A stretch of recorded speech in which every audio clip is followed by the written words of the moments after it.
Chapter 1591 Endless Beast Den, 2. Chapter 1591 Endless Beast Den, 2. After arriving at the Endless Beast Den, Yuan silently observed the scenery from the sky. Despite the presence of hundreds of people, most wore similar robes, indicating they belonged to the same sect. The rest exuded a confident and arrogant aura, suggesting they hailed from influential backgrounds. Most of these people were between the Spirit Lord and Spirit King, with only a few in the Spirit Emperor realm. There was a single Spirit Sovereign at the scene, but he was not training and appeared to be overseeing the disciples to ensure their safety. The Spirit Sovereign cultivator turned to look at Yuan once he noticed their presence. First-level Spirit Emperor at such a young age. Not to mention that tall man beside him. He must come from an influential background. The Spirit Sovereign immediately recognized Kelan as Yuan's bodyguard due to his unfathomable aura, even though his cultivation was restricted to the peak of Spirit Enlightenment. The strongest beast here is only at the peak of Spirit King. What could you possibly gain from fighting them? At your current level of strength, it wouldn't matter even if you killed 1,000,000 of them. Kelan said to Yuan. Yuan retrieved the starry abyss and said, I am going to strengthen my soul weapon. Of course, this wasn't his only reason for being there. Meixiu then spoke, I am also going down there. This will be good training for me. She was bored of training alone inside a confined space, and there are some things you can only learn through real experience. How long do you plan on staying here? Kelan asked. Who knows? Until I am satisfied, I guess. Yuan and Meixiu descended to the ground and started their hunting the next moment. As for Kelan, he decided to take a look around the fourth heaven. His divine sense was powerful enough to cover the entire fourth heaven, so he could watch over Yuan no matter where he was. The only reason he decided to follow Yuan around was to chat, but now, with Yuan busy training, he decided to do some exploring. With that said, he made sure not to travel too far. The area outside the Endless Beast Den was divided into 3 zones: the outer area, where there were the fewest beasts, the middle area, where the number of beasts was moderate, and the zone closest to the cave, which was filled to the brim with beasts. Meixiu went to the outer area to warm up. Meanwhile, Yuan headed straight to the zone closest to the cave. He landed right outside the entrance, where dozens of powerful beasts were gathered. Yuan's sudden appearance surprised the few who were training near him. They wanted to call him out, but before they could even open their mouths, Yuan slew all of the magical beasts around him, killing each of them with a single strike. After snapping out of their daze, they called out to him, Hey! Who do you think you are? We have this spot reserved for 30 days. Without looking at them, Yuan said, Don't worry, it'll leave enough for you guys. That's not the point. We paid a fortune for this spot. Yuan finally turned to look at them and said, Someone owns this place? Who did you pay? The 3 grand sects has joint ownership of this place. You're not allowed to train here unless you're a disciple of their sect or pay for a spot, one of them explained. Hearing this, Yuan looked around and asked, Are we inside their sect right now? No. Then do they own this land? I don't think so.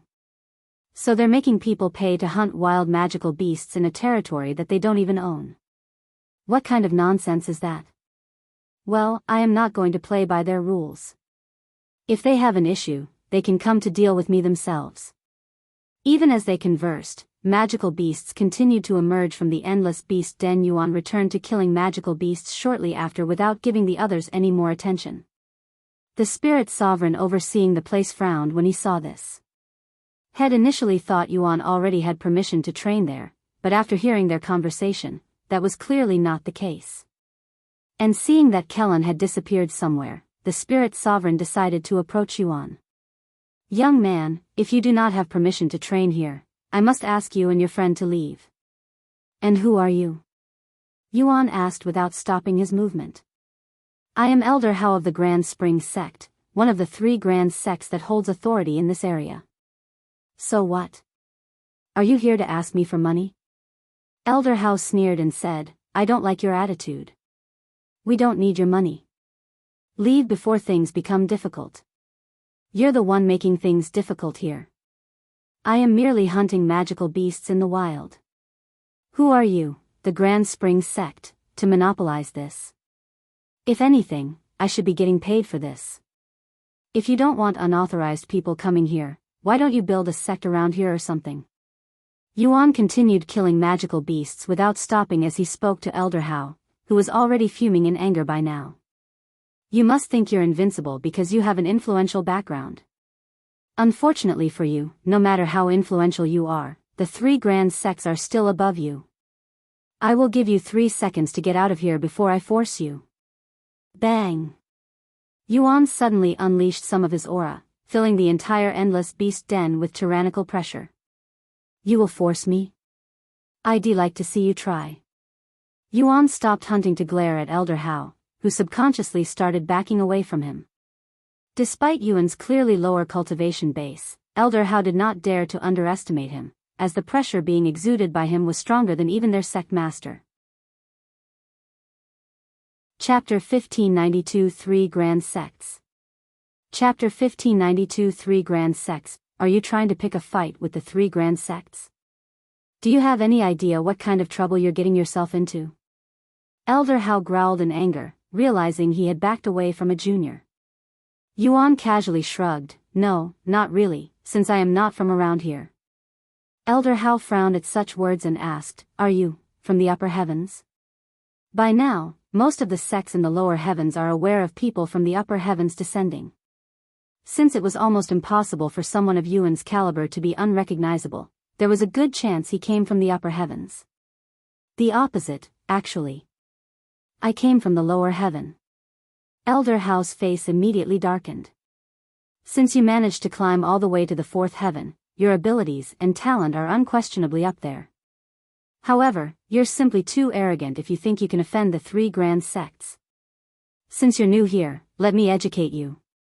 The 3 grand sects are the strongest and most influential sects in the 4th heaven. We have been in this position for millions of years. We are unshakable. Thank you for the information, but that doesn't change anything, unfortunately. Yuan shrugged. Elder Hao trembled with anger, enraged that a junior would look down on the 3 grand sects to such an extent. The 3 grand sects were highly respected and revered by everyone, and he had never encountered anyone who refused to show them any respect.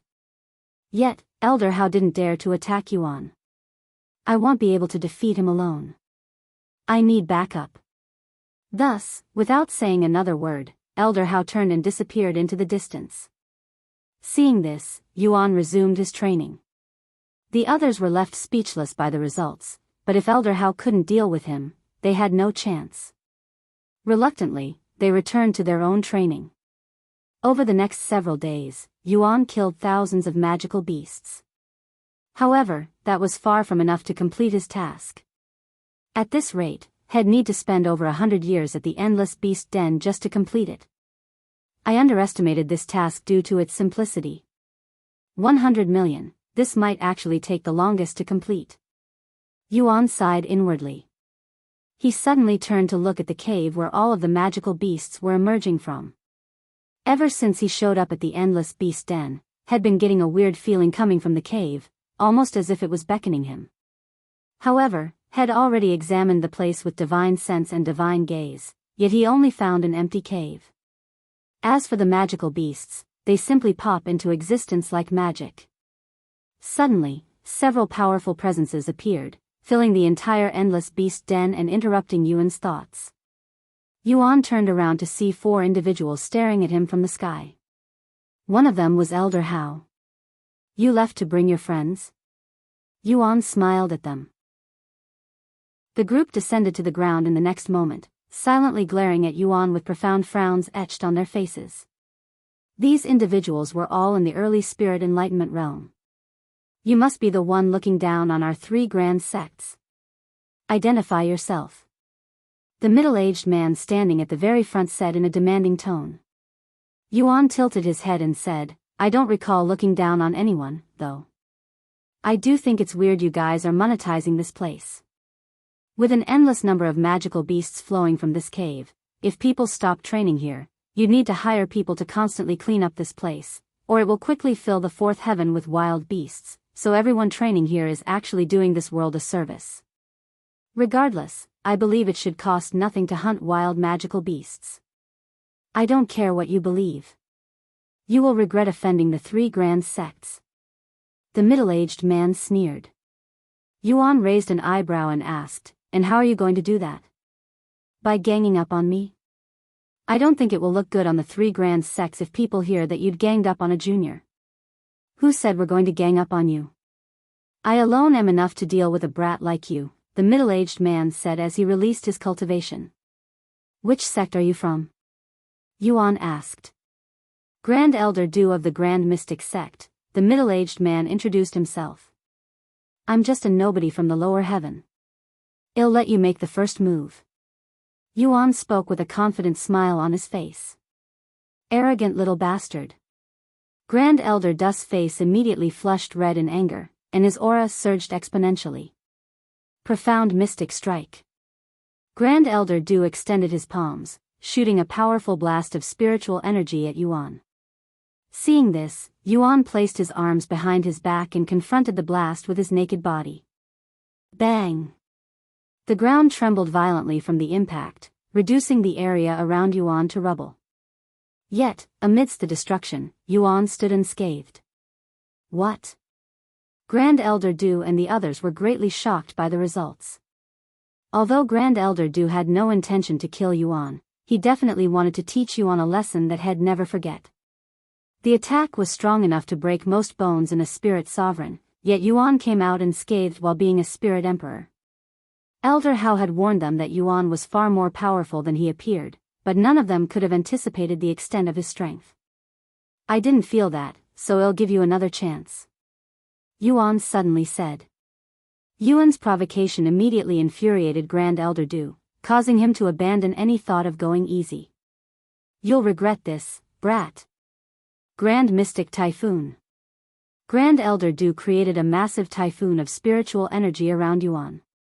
This is your last chance to apologize because this will really kill you. Grand Elder Du warned. Despite Yuan's arrogant behavior, he admired Yuan's talents and didn't want to destroy them in such a fashion.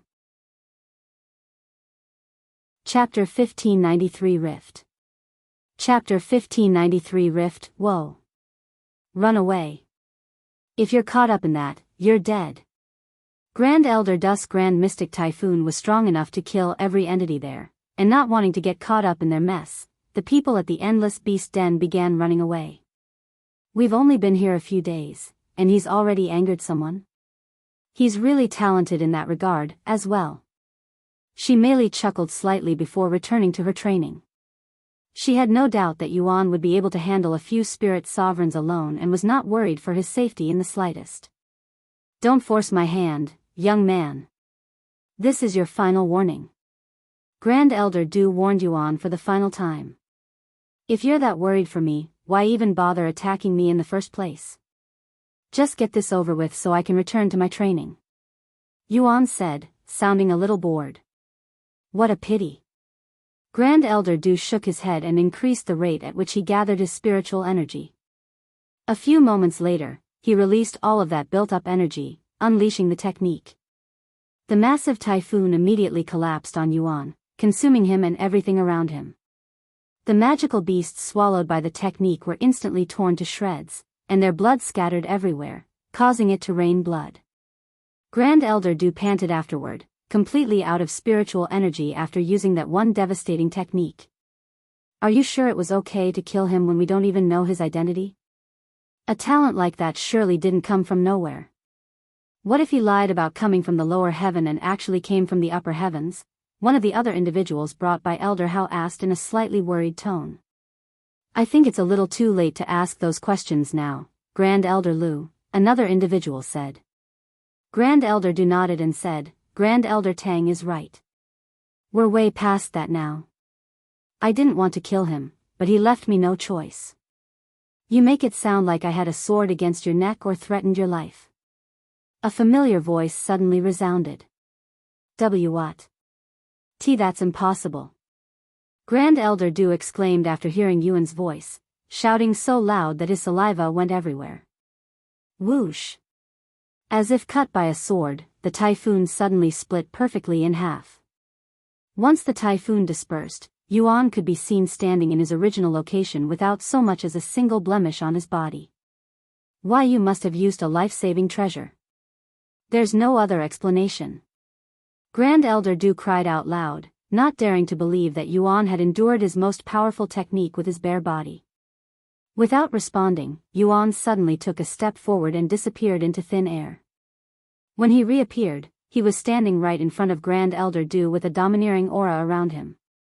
Before Grand Elder Du could even respond, Yuan swung his arm, backhanding Grand Elder Du in the face and sending him flying. Seeing this, the other two and Elder Hao immediately went into a combative stance. Yuan glanced at them and said, "I will only attack those who attack me first, so if you wish for me to attack you, let me know. Otherwise, I'm going to resume my training." Grand Elder Lu and Grand Elder Tang exchanged glances with each other. They were all Grand Elders, second to the sect masters of the 3 grand sects. They had never been disrespected in such a manner, much less threatened by a junior. They were both spirit sovereigns, an entire realm above Yuan in terms of cultivation. Logically speaking, they should be able to deal with him without even breaking a sweat. Yet, neither of them felt like they could defeat him. As for Elder Hao, if he thought he could defeat Yuan, he wouldn't have requested help from 3 experts. "If you're not going to do anything, I will resume my training now. Don't worry, I will make sure I don't bother the others while I am training as long as they don't bother me, and I will leave as soon as I am satisfied." After uttering such words, Yuan turned around and continued hunting magical beasts without a care in the world, leaving the Grand Elder speechless. "Maybe we should just leave him alone. It's not like he's bothering anyone." Grand Elder Lu mumbled. "Huh? You want to let him go after he spat on our faces? If we don't do anything, the 3 grand sects will become a laughingstock once news begins spreading." Grand Elder Tang looked at her with wide eyes. Grand Elder Lu turned to look at Grand Elder Du, who was lying on the ground unconscious several miles away after receiving Yuan's slap. "Let's attack him together. I bet he's only acting tough," Grand Elder Tang said with a serious frown on his face. "But I only came here to spectate." Grand Elder Lu sighed. "Do you have any idea how much our images will hurt if we back down now?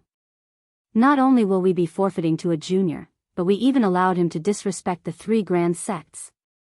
I'd be surprised if we remain Grand Elders if we leave without doing anything." Grand Elder Lu clenched her teeth after hearing Grand Elder Tang's persuasion, but she couldn't refute his words. "All right, let's attack him together." She eventually agreed. Grand Elder Tang nodded in acknowledgement. The next moment, their aura began surging when they started gathering spiritual energy for their technique. Yuan noticed what they were trying to do, but he simply ignored them and continued his training, acting as if they weren't even there. His indifference and blatant lack of respect infuriated the Grand Elders, causing their aura to skyrocket. The Grand Elders unleashed their techniques simultaneously a moment later, and their combined techniques crashed into Yuan and the Endless Beast Denver. The impact violently shook the ground, causing a powerful earthquake. Additionally, the mountain with the Endless Beast Den exploded. The entire place became dead silent as everyone stared at the destruction with wide eyes. The only individual who wasn't paying attention was Meixiu, who was still focused on her target. Suddenly, a powerful wind with a vacuum effect emerged, drawing in the dust and rubble. Once all of the dust was gone, everyone could see that a rift had appeared where the Endless Beast Den once existed. "What is that?" Grand Elder Lu asked. "No idea, but that wasn't there a moment ago," Grand Elder Tang said. "Anyway, where did that brat go? Did we vaporize him? Wait, there's no more magical beasts appearing." Elder Hao suddenly noticed this. "What? Is it because we destroyed the mountain?" Grand Elder Lu immediately began panicking. "That's not possible. This isn't the first time the Endless Beast Den has been blown up, and the beasts continue to appear despite that." Grand Elder Tang quickly said. "Yuan." Meixiu suddenly halted her training when she noticed that Yuan's presence had suddenly disappeared. When she saw the rift, she immediately thought Yuan had entered it and quickly approached it. However, before she could get close, the rift closed, vanishing into thin air. Chapter 1594 Yuan's Disappearance. Chapter 1594 Yuan's disappearance. After realizing that Yuan had completely disappeared, she Meixiu immediately transformed and approached Grand Elder Lu, who was stunned by her transformation. You bastards! What did you do to him? Where did you take him? She Meixiu grabbed the stunned Grand Elder Lu by the collar of her robes and roared, disregarding the difference in their cultivation. It's a dragon. The people there were incredibly excited to see someone from the dragon clan there, as dragons were incredibly rare within the fourth heaven. W8. We aren't responsible for the rift. Grand Elder Lu exclaimed, clearly nervous about Shi Meixiu's identity. Bullshit. You were the ones who attacked him. Shi Meixiu refused to believe that they were not responsible for Yuan's disappearance. Please let her go. Although we attacked him, we didn't create that rift. Grand Elder Tang grabbed Shi Meixiu's wrist and spoke with a deep frown. I swear on my soul that we didn't purposefully create that rift. This is the first time I've seen or heard of anything like that, too. Grand Elder Lu shouted. However, Shi Meixiu refused to let her go. Suddenly, another voice resounded, let her go. They're not responsible. Shi Meixiu turned around to see Kelan descending toward them. Che. Shi Meixiu reluctantly released Grand Elder Lu, who quickly stepped back. Who are you? Grand Elder Tang asked Kelan with a worried frown. Just by Kelan's formidable aura alone, he could tell that he was not someone they could offend. Kelan, who made a swift return after noticing Yuan's presence had disappeared, revealed his faction symbol and said, I am Kelan from the faction Celestial Overlords. The Celestial Overlords. The Grand Elders were greatly bewildered by this information. Although the Celestial Overlords primarily operated within the upper heavens, their reputation and influence were immense enough to reach the fourth heavens. What the hell is such a big shot doing in the fourth heaven? And he's even a commander. Grand Elder Tang cried inwardly. As mighty and influential as the three grand sects were, they were no different than ants before the Celestial Overlords. With just a single command, even someone at the rank of commander like Kelan could wipe out the three grand sects, and nobody would even question them. That was how powerful the Celestial Overlords were. This humble junior greets the commander. Please forgive my earlier disrespect. Grand Elder Tang quickly bowed, his tone laden with reverence. Grand Elder Lu immediately followed suit, mirroring his deference. Seeing that Kelan hadn't responded, Grand Elder Tang quickly continued, please let me explain. Kelan immediately interrupted, you don't need to explain anything. I have been watching from the beginning, so I understand the situation fully. Do you know why Yuan disappeared? If he was taken by the rift, where did it take him? Shi Meixiu urgently asked Kelan, her voice filled with desperation.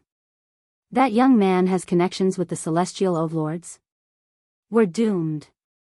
Elder Hao cried inwardly after connecting the dots. Kelan looked at Shi Meixiu and responded, I don't know where he was taken, but I have some speculations. Although nobody really knows where the magical beasts come from, people have speculated that they come from another world, one that is filled with endless magical beasts. As for why they're being sent to the 9 heavens, we don't have the slightest clue. The rift that took Yuan. I have heard about it before. They rarely appear when an endless beast den is destroyed. Many people have entered such a rift to explore the unknown and find out where the magical beasts are coming from, but nobody has returned so far, and people eventually stopped entering them. What? Nobody has managed to return? Are you certain about that? But Yuan. Shi Meixiu didn't dare to finish her sentence. Kelan understood what Shi Meixiu was trying to say and gritted his teeth in anger. He was tasked to protect Yuan and failed miserably so quickly. I'll need to contact my superiors. Maybe they will know what to do. Kelan eventually said. Why your superiors? The Grand Elders swallowed nervously after hearing such words. The only ones ranking above a commander are overlords and celestial overlords. Should an individual of such stature descend to the fourth heaven, it would undoubtedly provoke an immense commotion. What should I do? She merely asked. Just stay here and wait for my return. Who knows? Maybe Yuan will return while I am away. Kelan said before disappearing into the horizon. I must contact my sect leader. Grand Elder Tang exclaimed, his entire being soaked in sweat. Me, too. Grand Elder Lu said. Shortly after the two Grand Elders left the scene, Grand Elder Du woke up from his slumber. Seeing this, Elder Hao immediately rushed to his side. What happened to me? Where am I? Grand Elder Du looked at his surroundings with a dazed face. Grand Elder Du quickly came to his senses and jumped up. Where's that little bastard? Grand Elder. We have an emergency. Elder Hao cried out loud once he reached Grand Elder Du's side. Huh? Elder Hao? What's the matter? We need to return to the sect and speak with the sect leader. Why? What happened? I don't have the time to explain. We need to leave immediately. Elder Hao didn't say anything else and flew away. Grand Elder Du looked around but couldn't see either Yuan or the other two Grand Elders. They must have dealt with that little bastard and left already. With that in mind, he also left the scene shortly after. The people training at the Endless Beast Den had to stop their training because no more magical beasts spawned, not to mention their situation. In the blink of an eye, the Endless Beast Den was devoid of people, falling completely silent for the first time in thousands of years. Meanwhile, after being sucked in by the rift, Yuan found himself in an unfamiliar territory. Where am I? He muttered in a dazed voice as he surveyed his surroundings. Chapter 1595 A Foreign World. Chapter 1595 A Foreign World. After quickly surveying his surroundings, Yuan found himself in the middle of a wilderness filled with oddly shaped, tall trees unlike any he had ever seen before. The sky was an ominous orange with a hint of red, and not a single cloud marred its expanse. A unique and unmistakable stench of blood filled the air, reminiscent of the battlefield during his time as the evil god. However, it was not the scent of human blood but that of beasts. Beastly howls echoed from every direction. In fact, Yuan could sense tens of thousands of magical beasts in the area. Their strength varied greatly, ranging from the level of spirit apprentice to the divine realm. Brother Yuan, where are we? Xiaohua came out of his dantian and asked, her face filled with curiosity and worry. I have no clue. Yuan shook his head. Yuning's voice resounded a moment later, young master. I don't know where we are, but this place is so massive that my divine sense cannot see all of it. Moreover, I could not find a single human being. This place is filled to the brim with magical beasts. Also, it appears that many powerful magical beasts are quickly approaching our direction, and they all seem frenzied, like starved beasts. After a moment of silence, Yuan looked at Xiaohua and said, Xiaohua, return to my dantian for now. She nodded and immediately returned to his dantian before asking, what about you? This is just my guess, but I think they are likely drawn by my scent, the scent of a human, a rarity in this place that seems to be filled with magical beasts, Yuan speculated. You're right about that. An unfamiliar voice suddenly resounded behind Yuan, startling him. What? Like a startled cat, Yuan instantly leaped away and readied himself for combat. However, his eyebrows arched in surprise upon seeing the individual who had just spoken. Standing right where he had just been was a little girl who appeared even younger than Xiaohua. She had pitch-black hair that cascaded down her back like a waterfall, reaching the ground. Her eyes were clear and filled with intrigue. Yet, despite her human appearance, she exuded an aura that felt anything but human. Moreover, she was completely naked. When did she get there? No, how long has she been there? Even now, despite looking at her with my very eyes, I cannot sense her presence, almost as if I am staring at a ghost, Yuning exclaimed in a shocked voice. Yuan narrowed his eyes on the little girl. He also failed to sense her presence, even at this very moment. Fortunately, she didn't appear to be a threat to them for the time being. Who are you? Yuan decided to ask her. Are you sure you want to worry about me right now? You'll be dead in a few moments once the others arrive, she said. Yuan gritted his teeth. The magical beasts approaching them were all in the divine realm. Yuning also warned him of magical beasts at the level of immortals that were too far for his divine sense to pick up. Since they're here because of my scent. Yuan's aura suddenly surged, and his body began to transform. The little girl's eyes widened with awe as Yuan entered his dragon form. You smell like a dragon now, but you had a vastly different scent just moments ago, one that I have never encountered before. Is this what humans are? I have only heard about your species but never met one, she inquired, her eyes brimming with interest, almost like that of a child visiting the amusement park for the first time. Hearing her question, Yuan became certain that she was not human. Sorry, but I need to leave this place for now. Not wanting to wait for the magical beasts to arrive, Yuan used his movement technique and swiftly left the scene. The little girl silently stood there. A few moments later, a red beast resembling a jaguar emerged. Initially, it didn't notice the little girl, but when it finally laid eyes on her, a terrified expression crossed its face, and its body trembled with immense fear. Without any hesitation, the jaguar turned around and ran away with its tail tucked between its legs. This scene repeated several more times for the beasts that showed up at her location until the little girl disappeared into thin air like a ghost. Sometime later, after running for days without stopping, Yuan finally came to a halt. This should be far enough, he mumbled, feeling relieved that none of the magical beasts chased after him. He lifted his head to look at the sky, which had remained unchanged despite the passage of many days. Just where in the world are we? He sighed out loud. We're currently at the enchanted forest. A calm and familiar voice responded to Yuan's sigh. What the? Yuan jumped after being startled again. His eyes widened with surprise after seeing the little girl had managed to follow him. Yuning, can you sense her cultivation base? He asked. No. I cannot sense anything about her. It's like she doesn't even exist, she quickly replied. After a moment of silence, Yuan asked the little girl, Enchanted Forest, where is that in the 9 heavens? The little girl slightly tilted her head and said, 9 heavens? I don't know of that place. We're not even in the 9 heavens. Yuan swallowed nervously after learning this information, though he was not entirely certain of its credibility. After all, it was possible that they were still in the 9 heavens, but the little girl might not be aware of it. He looked at the little girl and continued asking, Then do you know what this world is called? What a weird question, the little girl said. But it'll entertain you. This world is called the Primal Expanse. Primal Expanse.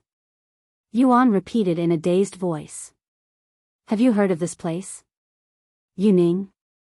Xiaohua? He asked them. No, they both replied simultaneously. Well, it'll be damned.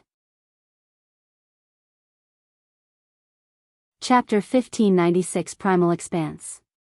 Chapter 1596 Primal Expanse. After taking a moment to digest the possibility that they had been transported to another world outside the 9 heavens, Yuan turned to look at the mysterious naked little girl and asked, Do you mind telling us a little about the Primal Expanse? Since the little girl had been answering his questions without any issues, Yuan figured it wouldn't be an issue to continue asking her questions. This time, however, she said, I do mind. It feels like I am being used, and I don't like it. Sorry, that wasn't my intention. What do you propose, then? Yuan quickly apologized to her. I want you to answer some of my questions now, she proposed. He nodded, that seems fair. What do you want to know? Where did you come from? Your presence appeared out of thin air. I came from a place called the 9 heavens. I don't know how I got here, but I was sucked inside a rift and arrived here before I realized it. The little girl took a moment to digest this information before asking the next question. You're a human, right? Does this 9 heavens have a lot of humans? Yes to both questions. Where is the 9 heavens? Sorry, but I don't think I can answer that question, not because I don't want to. Since I don't know where we currently are, there's simply no way for me to pinpoint the 9 heavens. The little girl tilted her head in a puzzled manner and said, but I already told you. We're at the enchanted forest within the primal expanse. Well, you see. Yuan took a moment to think about how he'd go about explaining the situation to her. This is actually my first time hearing about a place called the Primal Expanse, and I am not sure if it's a place somewhere within the 9 heavens or outside, like another world. That's why I wanted to know more about the Primal Expanse, so I can figure that out. I see. The little girl mumbled. After a moment of silence, she spoke. I have never heard of the 9 heavens, but the Primal Expanse is a world of its own. If you traverse beyond the sky and leave this world, you will only enter an empty, endless dark world we call the Infinite Expanse. Yuan then spoke. If the Primal Expanse is its own world, it's safe to assume that it's separate from the 9 heavens. He wondered if it was a situation similar to Earth and the 9 heavens, where the Primal Expanse used to be part of divine heaven before the split happened. So, humans are a rarity in this place, huh? The little girl then said, a rarity is an understatement.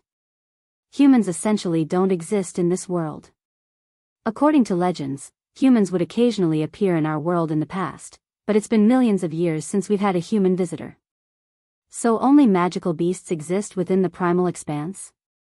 Yuan asked. Magical beasts? What is that? The little girl asked. Yuan raised an eyebrow and explained, in the 9 heavens, beasts with spiritual energy that lack intellect and only act upon instincts are called magical beasts. Then there are divine beasts. They are as intelligent as humans and can even transform into one, like you. The little girl fell silent again.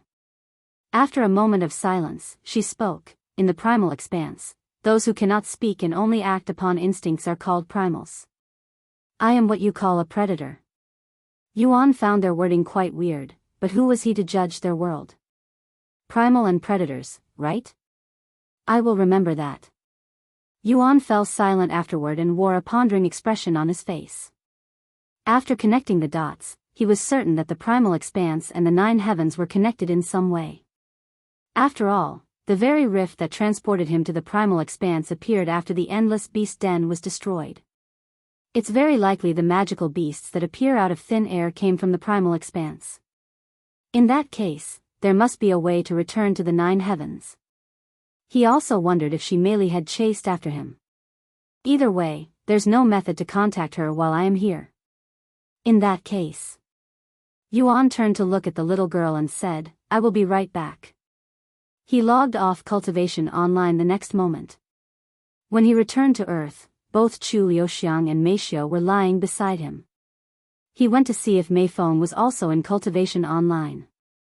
When he couldn't find Feng, he used Divine Sense and immediately located her inside her room with the helmet on. The others were also inside Cultivation Online. With no other options, Yuan took out a piece of paper and began writing on it. Once he was finished, he placed the paper beside the bed and returned to Cultivation Online. Where did you go just now? Your presence completely disappeared. How did you do it? Yuan was bombarded with questions the moment he returned to Cultivation Online. If she's questioning it, it's safe to assume the Celestial Emperor's curse has no influence here, or her cultivation is simply that strong. I'll answer your questions, but can you put on some clothes first? Even if you aren't human, it doesn't feel right when I look at you. After all, the little girl looked even younger than Xiaohua. He hadn't mentioned it until now because he wasn't comfortable enough with her to make such demands, as it could offend her, who wasn't human. Clothes? What is that? She asked. Yuan pointed at his own robes and said, these are clothes, something you wear on your body to cover your skin. Oh, those? I don't have any. And why should I wear them? I don't want to feel restricted, she quickly rejected. Yuan sighed inwardly. I guess I'll just have to deal with it for now until we part ways. He didn't want to seem forceful and offend this little girl who was definitely much stronger than she appeared. By the way, if humans don't exist and you've never encountered one, why are you in the form of one? Yuan asked a question that had been on his mind for some time now. It's a popular thing to do amongst predators, but I only took this form shortly after your appearance since I figured it would be easier to have a conversation with you, she said. Is this why she somewhat resembles Xiaohua? Yuan wondered inwardly. Chapter 1597 Weird Spiritual Energy. Chapter 1597 Weird Spiritual Energy. By the way, my name's Yuan. What should I call you? Yuan said suddenly, recalling that he hadn't introduced himself. You can call me Yingzi, she said. So they also have names here, huh? Yuan mused to himself. Given that names are primarily a human custom, he assumed that entities in this world might not follow such practices. However, after thinking about it for a moment, he realized it wasn't that weird for them to have names since some of them also wear clothes. They must have learned a thing or two from the humans who have traversed this world in the past. Do you know what happened to the humans that came to this world before? Yuan decided to ask. Most of them were killed and consumed, Yingzi responded without an ounce of pity in her tone. She continued, as for those that survived, they were enslaved by predators and studied. Yuan shuddered at this information. So there's a possibility that some humans may still exist in this world, he inquired. Yingzi pondered for a moment before nodding. It's possible, but very unlikely. The last human to appear was several million years ago, and humans cannot live that long. If they're an immortal, they should be able to survive that long, though, Yuan said. However, before Yingzi even responded, Xiaohua's voice resounded inside his head, "Be brother Yuan. The spiritual energy in this place is very weird." What? Yuan raised an eyebrow. Yuning's voice followed, "I can't believe we haven't noticed this until now. While the spiritual energy in this world may seem normal at a glance, it is actually incredibly difficult to absorb." Yuan also hadn't noticed this change since their bizarre situation had completely occupied his mind. If Xiaohua hadn't mentioned it, he probably wouldn't have noticed until much later. However, when Yuan tried to absorb the spiritual energy around him to experiment, he didn't notice any difference. Huh? Are you sure? I am absorbing it just fine, nor do I feel any difference when compared to the 9 heavens. Seriously. But when I try to absorb it, I would only get about 1% of what I should. It's like trying to breathe while being choked. Yuning tried to describe her own experience. It's the same for me, Xiaohua said. Perhaps this was the real reason why Yuan hadn't noticed anything. After all, he was absorbing the spiritual energy there just fine. If the others were also having trouble absorbing the spiritual energy in this place, even immortals would slowly perish from a lack of spiritual energy. Yuan quickly understood why Yingzi claimed that humans couldn't live for so long. However, he couldn't figure out why he was able to absorb the spiritual energy there without any issues.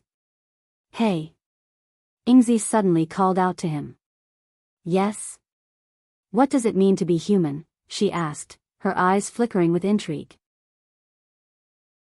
That's a really difficult question to answer. If I were to ask you what it means to be a predator, how would you respond? Yingzi pondered for a moment before responding, I don't know. Yuan then said, the question of what it means to be human is deeply philosophical. I can't define what it means to be human universally since everyone differs. Whether it be our culture, morals, ethics, emotions, and even biology, none of that really defines us as human. If anything, I'd say it's our soul that makes us human. Your soul. I don't understand. I also have a soul, but I am not human, said Yingzi. I guess it'd be more accurate to say the shape of our soul? I don't know. Yuan shrugged. Yingzi fell silent again. What's she thinking now? Yuan wondered. A few moments later, Yingzi suddenly wore a look of enlightenment on her face, and she spoke. Then I'll observe you until I understand what it means to be human. You want to observe me? Yuan had a bad feeling about this. Does this mean she'll be following me as I explore this world? He wanted to politely refuse, but he had a feeling that she wouldn't care about what he had to say and would still follow him regardless. Moreover, he risked offending her by refusing her company, which might get him killed. Maybe this won't be as bad as I am imagining. She's been a great help thus far, he thought, trying to be positive about the situation. If it weren't for Ingzi, he probably would still be trying to figure out his location. He spoke a moment later. If you want to understand what it's like to be human, you can start by wearing clothes. All of the humans in my world wear clothes throughout the day. Ingzi frowned slightly at his suggestion, but it made sense. I don't have any clothes, she reminded him. Xiaohua, do you have extra clothes? He asked her since they had a similar build. Xiaohua came out of his dantian for a split second to hand him a pair of robes before quickly returning to his body to avoid attracting the beasts there with her scent. However, even though it was only for a split second, the primals nearby had already noticed Xiaohua's scent and were rushing in their direction. Seeing this, Yuan quickly handed the clothes to Ingzi and said, "Here, you can wear this. Come find me when you're done." Without explaining further, Yuan turned around and left the scene. Ingzi stared at the black robes in her grasp with a profound expression on her face. After spending several minutes staring at it, she reluctantly started wearing it. While Ingzi struggled to figure out how to wear the clothes, numerous primals arrived at the scene, drawn by Xiaohua's lingering scent. However, their excitement quickly turned to terror as they noticed Yingzi's presence, and they swiftly departed. Once she had managed to dress herself, Ingzi looked in the direction Yuan had gone and began chasing after him. If you find any errors, ads pop up, ads redirect, broken links, non-standard content, etc. Chapter 1598 Sect Leaders of the Three Grand Sects. Chapter 1598 Sect Leaders of the Three Grand Sects. A whole week has passed since Yuan was transported to the Primal Expanse. During this time, she merely remained at the Endless Beast Den, anxiously waiting for Yuan to return. Kelan went to speak with Senior Bai and explained the situation to him.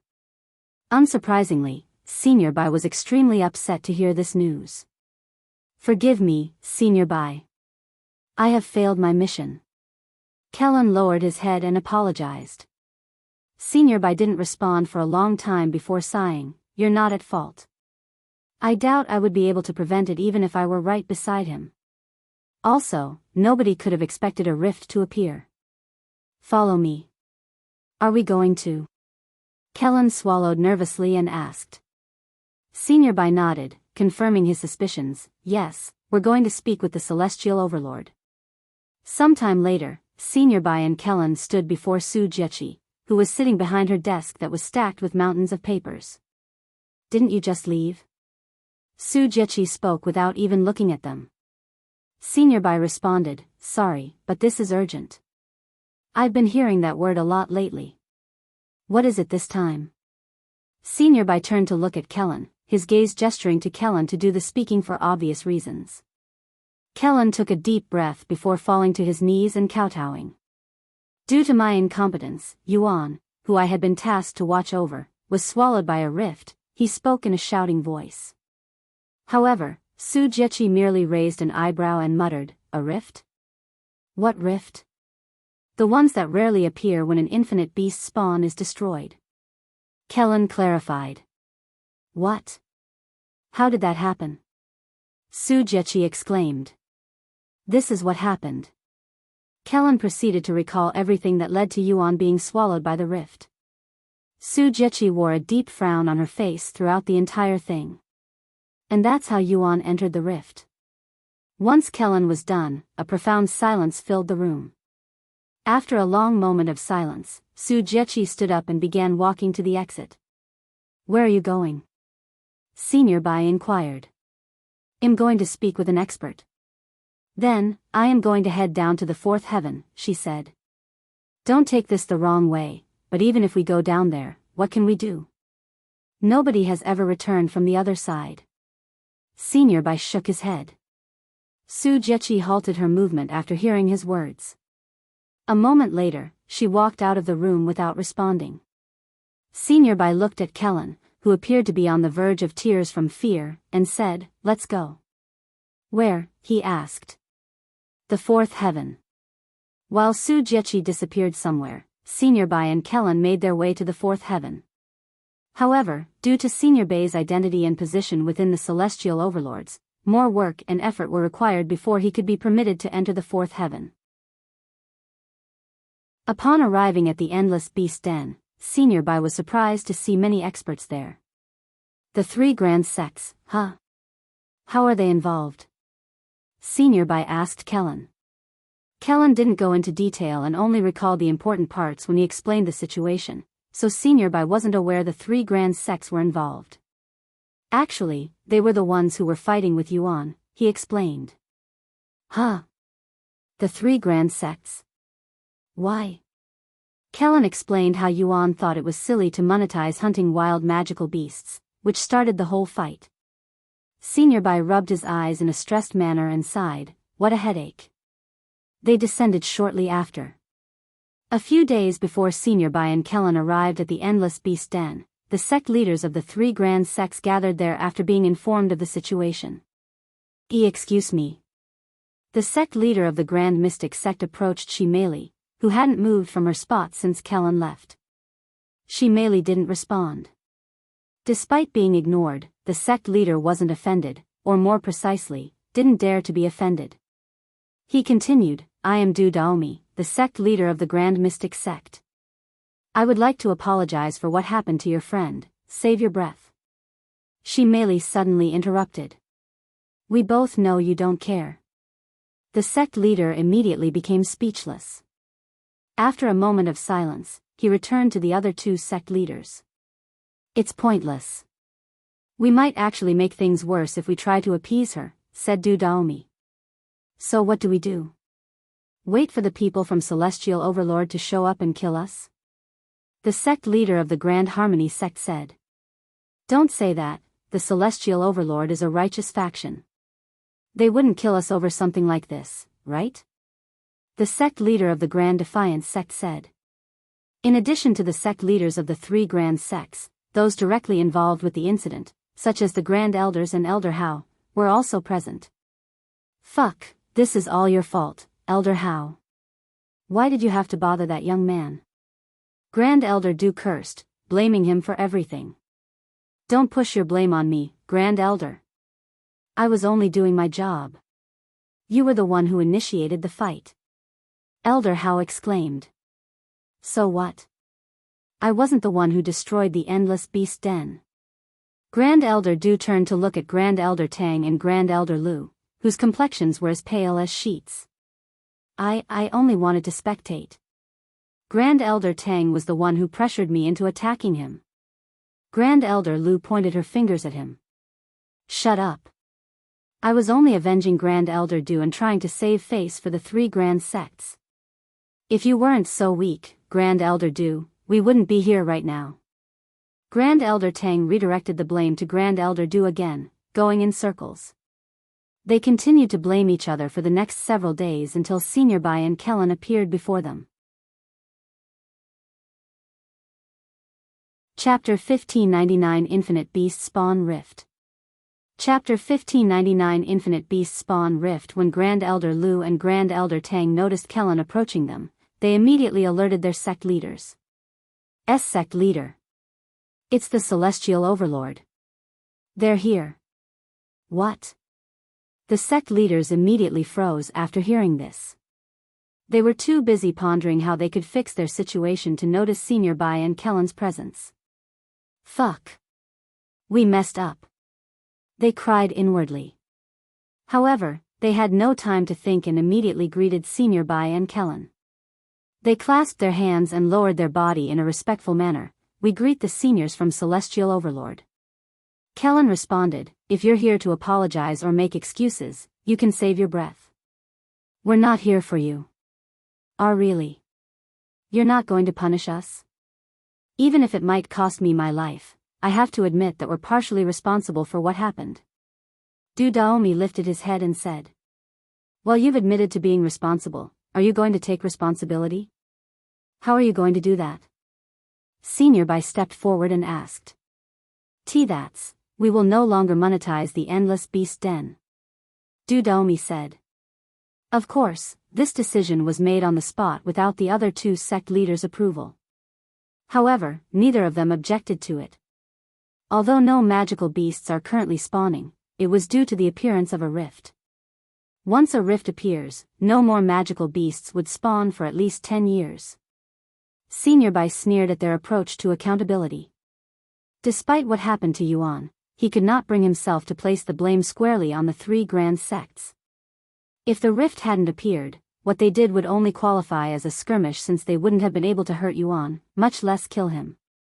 The Celestial Overlords were a righteous faction, and causing trouble for the 3 grand sects over this unfortunate incident would only tarnish their reputation. The next moment, Senior Bai walked past them and approached Shimei. "How are you doing?" "I am Bai Linyu, a friend of Yuan." "Bai Linyu? The sect master of the Gates of Heaven?" Those from the 3 great sects were greatly shocked and bewildered after learning Senior Bai's identity. Senior Bai was a prominent figure not only in the upper heavens but also revered in the lower heavens for his virtue. To ascend the ranks of the Celestial Overlords, one must accumulate good karma through acts of righteousness, so one could imagine how much Senior Bai had done to reach his rank of Overlord. Furthermore, Senior Bai was the sect leader of the Gates of Heaven, a top-tier sect that spanned across the 5th heaven, 7th heaven, and Supreme Heaven. Not many sects from the upper heavens establish branches in the lower heavens due to resource constraints, but those that do are considered the elite of the elite. "Bai, are you the owner of the myriad of techniques?" Shimei asked, as she recalled Yuan mentioning him to her before. "Yes, you're correct." Senior Bai nodded with a friendly smile on his face. "I see." After a moment of silence, Shimei continued, "Please tell me you know a way to save Yuan." The smile on Senior Bai's face immediately disappeared, replaced with a perplexed expression. "Unfortunately, nobody has ever returned after entering the rift. However, my superior is currently seeking an expert's help, so there might still be hope. For now, we can only wait for my superior to show up." Those from the 3 grand sects felt their hearts skip a beat after hearing this information. Senior Bai was an overlord of Celestial Overlords, so only a Celestial Overlord would qualify to be his supervisor. Senior, does this mean a Celestial Overlord will make an appearance here?" The sect leader of Grand Harmony Sect asked Kelan with a nervous look on his face. Kelan looked at him and said, "Not just any Celestial Overlord either. Lady Su will make an appearance herself." "See Celestial Overlord Su Jiechi?" Du Daomi fell on his buttocks after hearing her name. Among the few Celestial Overlords in their faction, Su Jiechi stood out as the most prominent and influential figure. She also had a reputation for being incredibly ruthless and merciless. Just her name alone would scare even the most vicious immortals out there. "Su Jiechi? The Celestial Goddess?" Grand Elder Du cried out loud. "No, we're doomed." Elder Hao fell to his knees with a despaired look on his face. Kelan understood their emotions very well. In the Celestial Overlords, there was nobody more fearsome than Su Jiechi, and her involvement was reserved only for the most significant of tasks. "Since we're going to die anyway, I might as well ask. Who was that young man? And what's his relationship with the Celestial Overlords? To make the Celestial Goddess come down to the 4th heaven, he must be very important to her." Du Daomi asked. "I don't know about his relationship with Celestial Overlord Su, but he's a good friend of Senior Bai and also a general within the Celestial Overlords." "A general? But he looked very young." Grand Elder Du exclaimed in disbelief. "That's just how talented he was." Kelan shook his head, his voice filled with disappointment. Grand Elder Du swallowed nervously as he recalled Yuan effortlessly defeating him despite having a much lower cultivation. This sort of talent was almost unheard of. Unfortunately, Yuan had gone inside the rift, and the chances of him returning were pretty much zero, so he was essentially already dead. Meanwhile, Su Jiechi was engaged in a conversation with the expert she had sought out with some difficulty. "Is there a way to bring back someone who entered an infinite beast spawn rift?" This expert, a tall, beautiful woman with brown hair, tan skin, and green eyes, was surrounded by many powerful magical beasts as she spoke. "You should already know the answer to that question, so why waste your time coming here to ask me?" Su Jiechi silently clenched her jaw and narrowed her eyes, fixing the woman with a cold, piercing glare. Chapter 1600 Yuan's Message. Chapter 1600 Yuan's Message. The beasts surrounding the woman instantly sensed the threat in Su Jieqi's gaze toward their master and bared their teeth in a defensive warning display.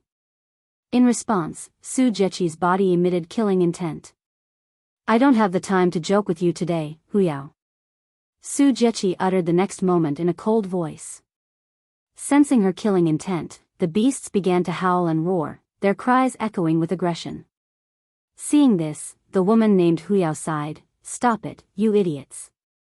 You know I won't be able to avenge you guys if you fight her and perish, right? The magical beasts immediately calmed down after hearing her words. Huyao continued a moment later, To answer your question, no, there's no way to bring back someone who'd entered such a rift. Why are you asking? Did someone you know enter a rift? It's been a long time since I have heard of someone entering one of those. However, Su Jieqi didn't respond to her inquiries and was even walking away. Leaving already? What's the rush? If you don't have any helpful insights, I have no reason to stay here any longer. Su Jieqi said. Huyao showed a mysterious smile and said, Actually, now that I think about it, there might be a way. Su Jieqi instantly halted her movement and turned around to look at Huyao, who continued speaking. If someone as powerful and as capable as you enters a rift, perhaps you might find a way to bring them back. The atmosphere in the room suddenly changed drastically as an overwhelming pressure was exuded by Su Jieqi. I thought I said I didn't come here to joke around. Su Jieqi stared daggers at Huyao. That's none of your business. You made it my business by coming to me for advice. Who said I was joking? Most of the people that went to explore the rift were run-of-the-mill immortals. If someone like you were to explore the rift, there's a good chance you might make it back. Huyao explained with a brave smile. Su Jieqi remained silent, her expression contemplative, almost as if she were seriously considering the possibility presented to her. Huyao's eyes widened at this, and she said, Don't tell me you're actually thinking about it. Now I am really interested in this individual you're trying to save. That's none of your business. You made it my business by coming to me for advice. You think you're giving me advice? You've only given me nonsense. Huyao shrugged and said, Then let me tell you this. Even if you were to enter the rift to rescue this individual, you'd need to find a rift to enter. A rift only remains open for a few moments before disappearing, so you'd need to find a new one, which is only possible by destroying infinite beast spawns, which has a very low chance of spawning. Once an infinite beast spawn is destroyed, you will need to wait at least a decade before you get another chance, and the last time a rift opened up was several thousand years ago. I have no intention of entering the rift, but thanks for nothing. Su Jieqi left shortly after. Never easy to please that woman. Huyao shook her head with a smile. A few days later, Su Jieqi arrived at the Endless Beast Denver. However, given her prominent status, she discreetly made her way into the fourth heaven to avoid drawing unnecessary attention. This time, the sect leaders of the three grand sects made sure to pay attention to their surroundings and noticed Su Jieqi's arrival almost instantly. Who are they? Su Jieqi pointed to those from the three grand sects with her gaze. Senior Bai gave her a quick explanation of their involvement. After learning of the full situation, Su Jieqi's gaze remained on them for a few moments, her thoughts unknown. The sect leaders were so nervous that none of them dared to utter a word without Su Jieqi's permission, and even their greeting was done in silence. In the end, Su Jieqi decided to ignore them and asked Senior Bai, Any news on Yuan or the rift? He shook his head and said, Unfortunately not. What about your end? Nothing useful, she sighed. So there's nothing we can do besides wait for Yuan to return by himself? She merely asked. Su Jieqi silently nodded. Overwhelmed by emotion, Meixiu's composure shattered, and she began to weep, releasing a torrent of tears she had restrained for more than a week. Seeing this, the urge to go after Yuan grew stronger inside Su Jieqi's heart. However, just as they pondered how to comfort Meixiu, they noticed several individuals approaching them from a distance. 4 individuals, to be precise.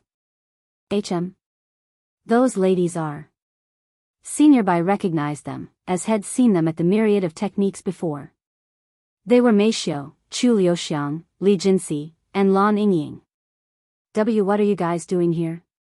She merely wiped her tears and forced herself to stop crying to ask them. Yuan told us to come here, Meixiu said. What? Yuan?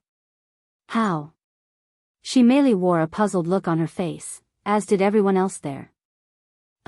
Let's just say I have a method to contact Yuan even when we're far away from each other.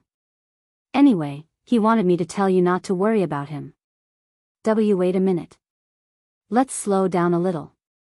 Who are you guys? And where is Yuan now? Su Jieqi stepped forward and asked. They're Yuan's friends. I have seen them with him at the myriad of techniques on several occasions. Senior Bai quickly explained. Meixiu nodded and said, but who are you? We were only expecting Shi Meili. She logged out of cultivation online several days after Yuan wrote the note. After reading it, she gathered the others and rushed to the Endless Beast Den to explain the situation to Shi Meili.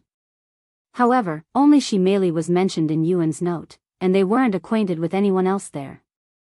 This may be our first time meeting like this, but I have seen you guys before with Yuan at the myriad of techniques, which I own. Senior Bai said. They're from his faction, and they came here after what happened to Yuan. Shi Meili further explained. I see. Anyway, hurry up and tell us about Yuan. Is he okay? What's his situation like?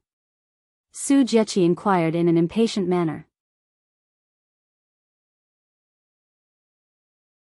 Chapter 1601 A Forgotten Rumor. Chapter 1601 A Forgotten Rumor. According to Yuan, he was taken to a place called the Primal Expanse after going through the rift, said Meixiu after Su Jieqi's impatient inquiry into Yuan's situation. Primal Expanse? Where is that? I have never heard of this place before. Senior Bai mumbled out loud. Su Jieqi looked at Kelan with a questioning gaze. Seeing this, Kelan shook his head and said, No, I haven't heard of this place, either. Primal Expanse. However, Shi Meili's face was ponderous, almost as if she was trying to recall something. Su Jieqi noticed this and quickly asked, You have heard of it? I think I have heard of it, but I don't remember where or when. She sighed. Meixiu then spoke. This is what Yuan said. The Primal Expanse appears to be its own world that exists outside the 9 heavens, and there are no humans here, only magical beasts they call primals and predators. Upon hearing this, a spark of recognition flickered in Shi Meili's mind, prompting her to exclaim, I remember now. I recall reading about it in an ancient scroll owned by my father when I was very young. It claimed that magical beasts and divine beasts didn't simply come into existence but actually traveled to the 9 heavens from another world called Primal Expanse. When I asked my father about it, he said it was a rumor that was once popular during the primordial era but has since faded into obscurity and forgotten by most people. Su Jieqi wore a serious look on her face as she digested this information. She turned to look at Meixiu and asked, Did Yuan say anything else about this place? No, but he said that he'd give me an update once he explores the world a little longer. He also said he's safe and to not worry about him and that he will definitely return to the 9 heavens as soon as possible. I'm relieved to hear that he's safe for now, but he still needs to find a way back to the 9 heavens. Moreover, the existence of this Primal Expanse has serious implications now that we've confirmed its existence, Senior Bai said. Even if we know about its existence, what can we do about it? Kelan shrugged. It exists outside the 9 heavens, and those who have gone there never returned. It might as well not exist. Su Jieqi suddenly glared at him with a dangerous gaze. Kelan trembled when he realized that he'd screwed up by essentially saying that Yuan would never return from the Primal Expanse. I believe in Yuan. He'll definitely return to us. Lan Yingying suddenly said. Sometime later, Senior Bai asked Su Jieqi, What are you going to do now? I'm going to see if I can learn more about the Primal Expanse, so I'll leave now. Make sure to update me whenever Yuan gives an update. You heard it yourself, Kelan. If I am not available, you can directly notify the Celestial Overlord. Senior Bai said to Kelan. Yes. Kelan acknowledged. He never thought he would work as a mere messenger, given his position in the faction, but he did not dare to complain and considered this as punishment for his failure to protect Yuan. Senior Bai and Su Jiechi left the scene and returned to the upper heavens shortly later. What now? Chu Liuxiang asked. Well, there's nothing we can really do until Yuan updates us, so I guess we can return to training, Meixiu said. Upon hearing this, Kelan said, if you need training, how about I train you guys? I don't mean to brag, but nobody trains as hard as me in the faction. I have nothing else to do, and I need to stay by your side to contact Yuan. They looked at him with doubtful gazes. What's with those looks? Do you not believe me? How about this? If even one of you doesn't see any significant improvements after training with me for a month, I'll give each of you an Empyrean-grade treasure. Kelan suddenly realized something and quickly said, let me introduce myself first. My name's Kelan, and I was assigned to be Yuan's bodyguard. We're from the same faction, and I am his senior by 1 rank.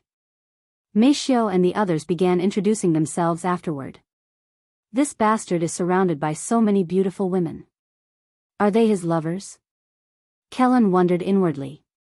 Once the introductions were over, Kelan turned to look at those from the 3 grand sects and said to them, Hey, I need a favor. Oh, of course. Whatever you need. Du Daomi immediately responded. We're going to borrow the training facilities in your sect for a little. Don't worry, I will compensate you for the troubles. Please, you don't need to worry about any compensation. You can use our sects as much as you want for free. We'll even give you your own living quarters. Sometime later, Kelan and the group of ladies followed Du Daomi to the Grand Mystic Sect. Meanwhile, in the Primal Expanse, after spending several days running because Xiaohua had to reveal her scent, Yuan finally came to a halt.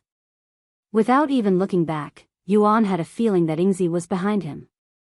He slowly turned around to look behind him, and sure enough, Yingzi was standing there, wearing Xiaohua's clothes. However, it was evident that Yingzi had never worn clothes before, given the disheveled way she had managed to put them on. You're wearing them incorrectly. Let me help you. Yuan said to her. Yingzi silently nodded. Yuan approached her and had to completely strip her naked before he could even begin fixing her clothes. After helping her with the clothes, Yuan said, Since I don't know anything about this world, do you mind giving me a tour? Where would you like to go? She asked. Do you have cities in this world? I don't know what cities are, she said.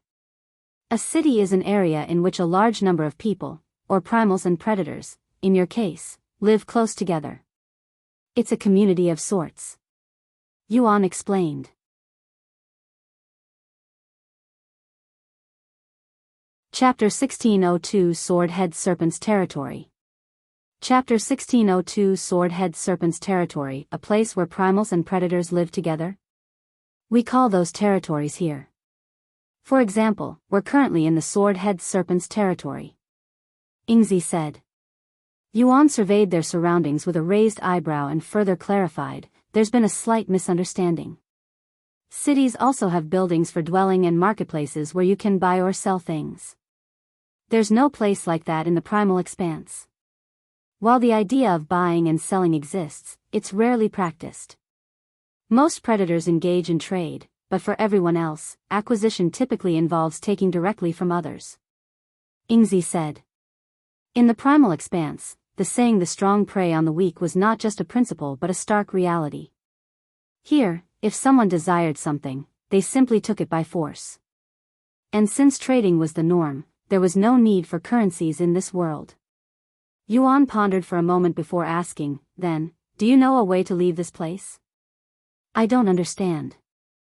I am trying to return to my own world, he clarified. I am not sure that's even possible. Yingzi shook her head. There has to be a way. In my world, we have these specific areas where magical beasts, primals spawn endlessly, and I believe they came from this world. The fact that I managed to travel to this world proves that our worlds are connected in some way. Even if you say that, I have no clue. However, I may know someone who does. can you take me to them? In exchange for something. What do you want? Something from your world. Do you have anything specific in mind? Yuan asked. No, not really. Yuan pondered for a moment before retrieving several things from his spatial ring. The first item was a spirit stone. He didn't know if they existed in the Primal Expanse and wanted to find out. He also took out several divine-grade treasures and some random pills. Lastly, he took out some food, mostly meat skewers that he had saved up for occasions. Is there anything you want? Ingzi inspected all of the items with great interest. Her eyes were essentially sparkling with excitement. What is this? Ingzi pointed to the spirit stone and asked. It's a spirit stone. We, humans, use it to cultivate by absorbing the spiritual energy contained inside. We also use it as a currency to buy things. What about these things? They smell very nice. Ingzi pointed to the meat skewers next. They're meat skewers. This one is made from beef. This one is from chicken. This one is made from lamb. Yingzi's gaze danced back and forth between the spirit stone and meat skewers without giving the treasures even a single glance. After a moment of pondering, she pointed to the meat skewers and said, I want these. Yuan nodded and handed her 12 sticks, 4 of each flavor. Ingzi accepted the skewers with a smile on her face. This was Yuan's first time seeing any real emotion on her face. However, the unique and rich aroma of the skewers quickly permeated the area, alerting the primals nearby. Since skewers were unknown in the Primal Expanse, their enticing aroma was as novel and irresistible as the scent of humans, sending the primals into a frenzy. When Yuan noticed this, he immediately said to Ingzi, can you quickly finish eating before the others arrive? However, Ingzi shook her head and said, no, I will slowly savor this food at my own pace. If anyone dares to steal from me, I will kill them. Yingzi's presence was still non-existent, so the nearby primals could only smell Yuan and the skewers. Dragons were at the top of the food chain in the Primal Expanse, so primals instinctively avoided them. Thus, no one dared to approach Yuan despite his relatively low cultivation level. However, this caution was abandoned once they caught the enticing scent of the meat skewers. Yuan wanted to run away, but he also wanted to see Yingzi's prowess. In the end, he decided to stay with her. A few moments later, the first primal to appear before them resembled a colossal elephant as large as a mountain, its brown skin adorned with red spots across its body. Just its size alone was menacing enough, but its strength was also at the divine sovereign level. Yet, when its gaze landed on Ingzi, who wasn't even looking at it, the massive creature's body trembled, and a deep sense of fear flickered in its eyes. After a loud trumpet-like roar, the elephant turned around and stomped away faster than it approached them. What the? Yuan was surprised by the primal's reaction. The elephant-like primal's reaction to Ingzi was puzzling, as she wasn't exuding any presence or aura of danger that could explain why such a formidable creature would flee from her. This hinted at unseen powers within Ingzi that Yuan did not yet comprehend. The next several primals that appeared reacted similarly to the first.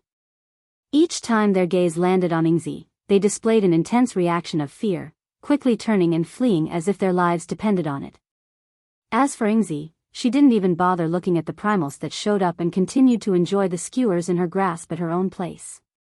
Many minutes later, when Ingzi reached her last skewer, Yuan suddenly sensed an unfathomable presence appear, and it was quickly approaching them. What a powerful presence! This primal must be at a level that rivals an immortal. Yuan cried inwardly. When he turned to investigate the presence, he saw a massive black snake, even larger than the elephant, with a horn shaped like a sword protruding from its head. Is that the sword-head serpent? Yuan asked Ingzi. Looks like it, she calmly confirmed. Will you be fine against it? Ingzi didn't respond, as she was busy chewing the meat in her mouth. The sword-head serpent arrived shortly later. However, unlike the other primals, it did not immediately run away after seeing Ingzi.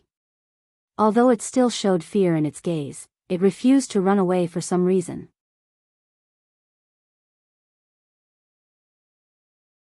Chapter 1603 Chaotic Essence. Chapter 1603 Chaotic Essence. After silently staring at Yingzi for several moments, the sword-head serpent spoke. If you value your life, leave behind that meat and get out of my territory. Having a territory named after oneself signifies dominion over that area, and entering another's domain without permission typically invites conflict. Should the sword-head serpent flee from an unwelcome guest in its own territory, it would risk becoming a laughingstock, vulnerable to attacks from others who might perceive it as weak. This was why the sword-head serpent refused to flee despite its fear of Yingzi. Driven by the need to protect its territory and maintain its pride and honor, it was prepared to face even death rather than show weakness and risk losing the territory that it had ruled for many decades.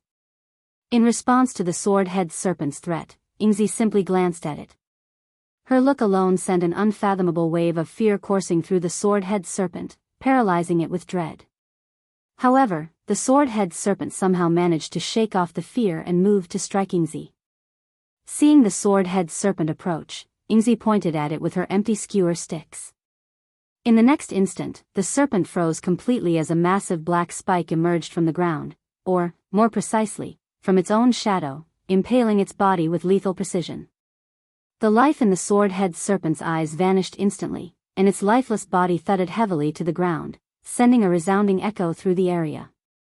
Yuan was left speechless by how effortlessly Yingzi had disposed of the sword-head serpent, which would rival the strength of an immortal in the 9 heavens. She's much more fearsome than I'd expected, he swallowed inwardly.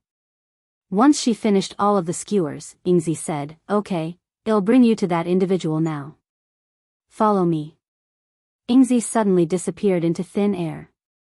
Huh? Yuan's eyes widened with shock. He wasn't even able to follow her movement, much less follow her in person.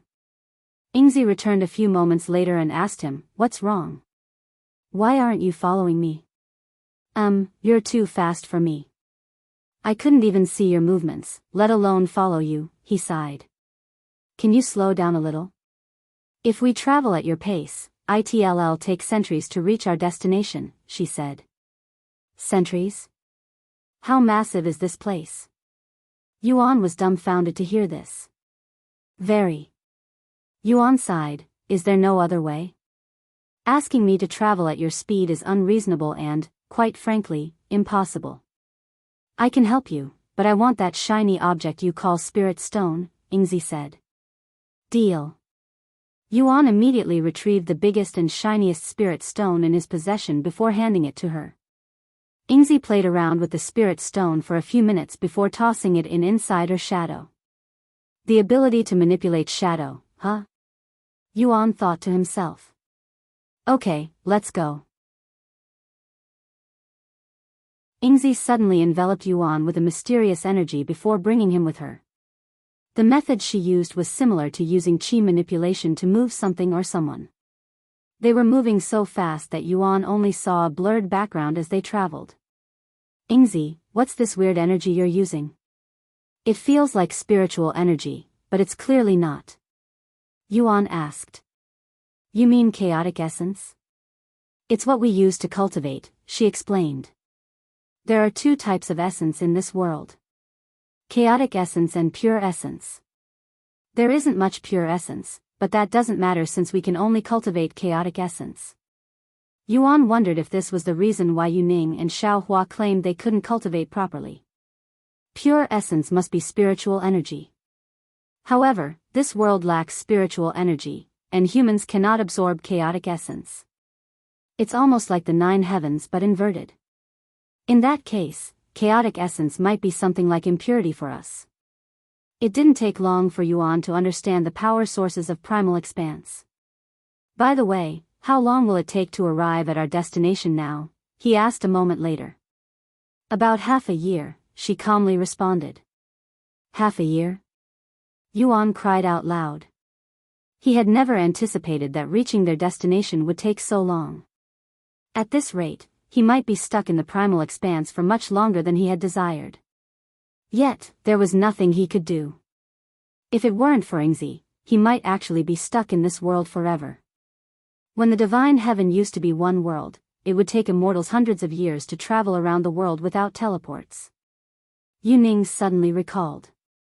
At the speed we're currently traveling, I wouldn't be surprised if this little girl already surpasses the fastest flying treasure in existence, she continued. Do you know what kind of bloodline she has? She appears to have the ability to manipulate shadows. Yuan asked. I know of several bloodlines that can control shadows to a certain extent, and from what I've seen so far, it doesn't rule out any of them. I'll let you know once I lower the candidates. Alright. What about chaotic essence? Do you know anything similar to that in the Nine Heavens? Yuning pondered for a moment before responding. There are several areas in the divine heaven where cultivators are unable to cultivate due to the chaotic spiritual energy, such as the primordial chaos. I have never been to these places myself, so I cannot confirm firsthand, but according to what I've heard from those who have experienced it, it's similar to what I am experiencing in this world. How come I am able to absorb this chaotic essence? He wondered inwardly. Yuan tried to absorb the spiritual energy there again, and sure enough, his body absorbed everything without any issue. As for the quality of the energy, it was incomparably better than the fourth heaven. Half a year, huh? What should I do in the meantime? Yuan began pondering how he should spend the next half a year.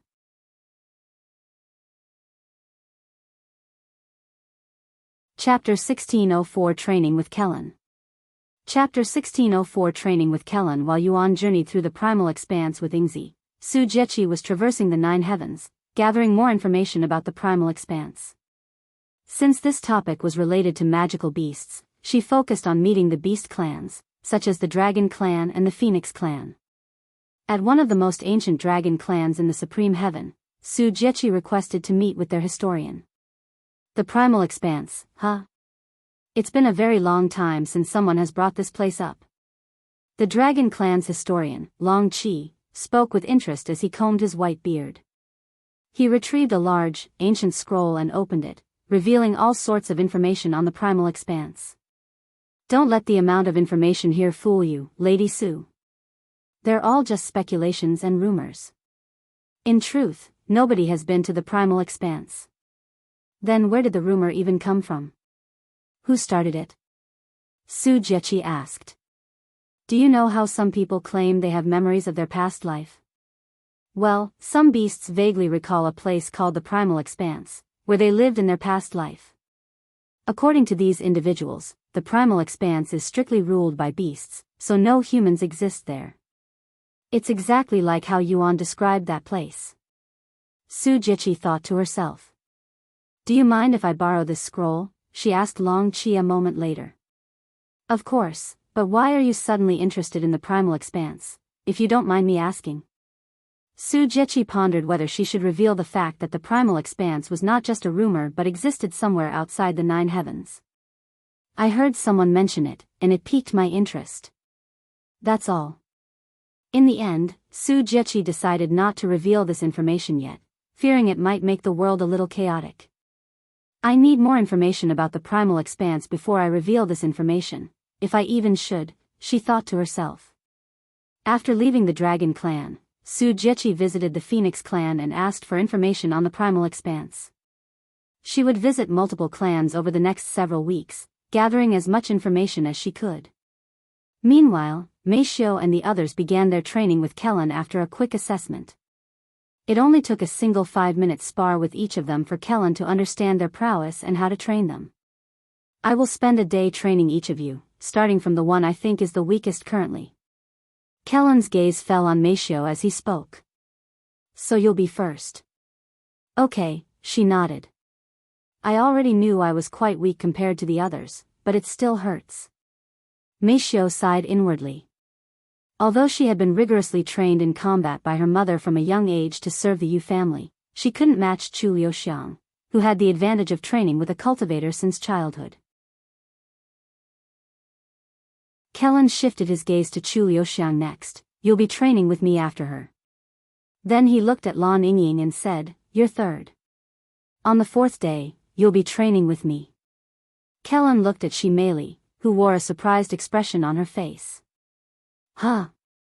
Me? She pointed at herself, seemingly in disbelief. Yes, you, Kelan confirmed. She merely turned to look at Li Jinsi for a moment before looking at Kelan again. You think she's stronger than me? Surely, you are mistaken. She merely couldn't believe that she would be weaker than Li Jinsi, who had a much lower cultivation. Kelan shook his head and explained, while your cultivation is indeed superior, when it comes to experience and execution in combat, she is superior. How is that possible? There's no way she has more experience than me. I have lived for over 10,000 years. She merely refused to believe that someone as young as Li Jinsi would have more combat experience than her. You don't have to believe me. The two of you can spar with each other, without any cultivation. Kelan shrugged. She merely looked at Li Jinsi, who calmly nodded and said, I can do it. She merely then said, please don't take this the wrong way. I just have a hard time believing that you have more experience than me. Don't worry, I won't. Li Jinsi said. They entered one of the arenas available at the Grand Mystic Sects training ground sometime later. For this spar, you are not allowed to use your cultivation or techniques, so you'll be limited to just your weapon and the basics. Movement techniques are allowed. Good luck. Shi Meili said to her. You too. While Shi Meili and Li Jinsi fought each other, Yuan asked Ingzi to stop for a little so he could write a note for Meixiu. Where did you go just now? You never gave me an answer. Ingzi questioned him. It's a little complicated. Yuan wasn't sure how to explain cultivation online in a way that she would understand. He pointed at his body and said, you see this body? It's actually not my real body but a part of my soul. My real body is somewhere far, far away, and I have the ability to return to my real body whenever I want. Whenever I return to my real body, this one will disappear until I return. Do you understand? Ingzi took a moment to understand his words. Eventually, she nodded and said, I understand. Where is your real body? Is it in the 9 heavens? No, it's actually outside the 9 heavens, sort of like the Primal Expanse. However, that world is much smaller. If this isn't your real body, why do you need to find a way to leave the Primal Expanse? Can't you just create another body? Ingzi then asked.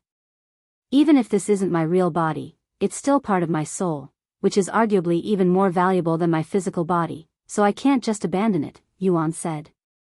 Is that so? They resumed their journey shortly after.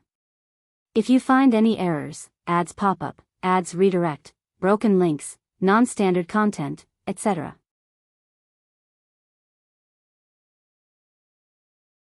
Chapter 1605 Meixiu's Training. Chapter 1605 Meixiu's Training. This is ridiculous. Shi Meili cried inwardly as she desperately defended herself against Li Jinsi's endless assault. It'd only been several minutes since they started their spar, yet she was already pushed into a corner. Shi Meili had never anticipated that someone other than Yuan could possess such outrageous talents. Wow. Li Jinsi's growth has been tremendous lately. What kind of training did she undergo in seclusion? Yuxiang muttered, her voice filled with awe. Despite having trained for the same amount of time, Li Jinsi's progress had far outstripped her own. Her experience doesn't match her age, but I can say the same thing about Yuan and many other geniuses out there, Kelan said. In this world, there are 3 types of talent. Those who are gifted just enough to be above the average, those who stand above the majority as true geniuses, and then we have monsters that defy logic. Li Jinsi's talent would enter the monster category.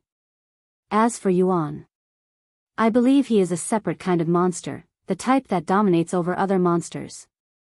Many minutes later, Li Jinsi barely secured her victory against Shi Meili. You're very strong. Other than 2 other people, you're the 3rd person ever to push me this far. Li Jinsi said afterward, her body soaked in sweat. Besides Yuan, who is the other individual? Shi Meili asked as she lay on the arena with a dazed look on her face. She's our mentor. Li Jinsi said as she turned to look at Meixiu and Yuxiang. After a moment of silence, Shi Meili released a deep sigh and said, I admit defeat. You're definitely better than me when it comes to fighting experience. I apologize for looking down on you. Li Jinxi extended her hand and smiled, "It's okay." She merely accepted the hand and was pulled back to her feet. "We will begin our training tomorrow," Kelan said to them before dismissing them a moment later. Everyone returned to their own living quarter, which was provided by the Grand Mystic Sect. Meixiu logged off after returning to her room. The first thing she did was look for Yuan's note, and sure enough, there was one by the bed. Her eyes widened with surprise after reading it. Half a year just to visit someone who may or may not know how to leave the primal expanse? Meixiu knew it would take a while, but she hadn't anticipated it would be to this extent. Once she finished reading, Meixiu began writing her own note. She mentioned their meeting with Senior Bai and Su Jiechi and their training sessions with Kelan and suggested scheduling a meeting to discuss their experiences in more detail in a few weeks during the Eternal Lotus's boot camp. The following day, Meixiu began her training with Kelan. "I see, so he won't be back for at least half a year.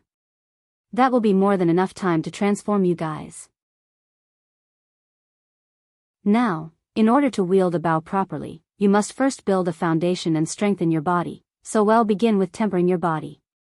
Kelan retrieved a spatial pouch and handed it to her. "You will use these when you're not training with me to temper your body. It will be very painful, but it's the fastest and most effective way to temper your body. I also grabbed a few body tempering techniques for you. You can choose the one you like the most. Since you're not trying to become a body refiner like myself, you don't need any crazy body tempering technique." Meixiu spent the next hour reading the techniques before choosing one. "Good. Then, focus on your technique today. We will begin your training next week." Kelan spent the entire day helping Meixiu comprehend the technique. At the end of the day, Meixiu returned to her living quarters and began her body tempering process. Inside the spatial pouch provided by Kelan contained all sorts of medicine that could only be found in the upper heavens. While they were not priceless treasures, it wasn't something that could be obtained easily. This wasn't Meixiu's first time tempering her body, since she would occasionally temper her real body. In fact, every member of the Demon's Sealing faction tempered their body to a certain extent. Not only did it strengthen their bodies, but it also helped them with Leah's Spartan-like training. After following Kelan's instructions inside a jade slip, Meixiu tossed a specific medicine into the bathtub. After waiting for half an hour, she entered the hot water. The moment the tip of her toes touched the water, intense pain coursed through her entire body. "Ah!" Meixiu exclaimed, immediately jumping back and staring at the bathtub with wide eyes. She had endured many painful moments in the past, from her first body tempering experience to training with Leah, but none compared to the excruciating pain she had just experienced. However, she could already feel her body strengthening just from that slight touch. Meixiu silently stood there, staring at the bathtub with a nervous gaze. Eventually, she clenched her teeth and entered the bathtub again, sticking an entire foot inside the water. MMH. Meixiu nearly lost consciousness from the pain but managed to endure it. Many minutes later, once she felt like she could endure more, she submerged her other foot into the water. An hour later, she submerged the rest of her body in the water, which increased the pain substantially. Meixiu couldn't handle the pain for long and jumped out of the bath a minute later to catch a breath. Over the next several hours, Meixiu repeated this process, slowly increasing the time she could remain submerged in the water. The medicine was so potent that even after an entire day, the water retained its full strength, as effective as when it was first prepared. As for Meixiu's condition, she felt better than ever before, her body brimming with energy. Although the experience was incredibly painful, the rewards were significant enough to motivate her to continue.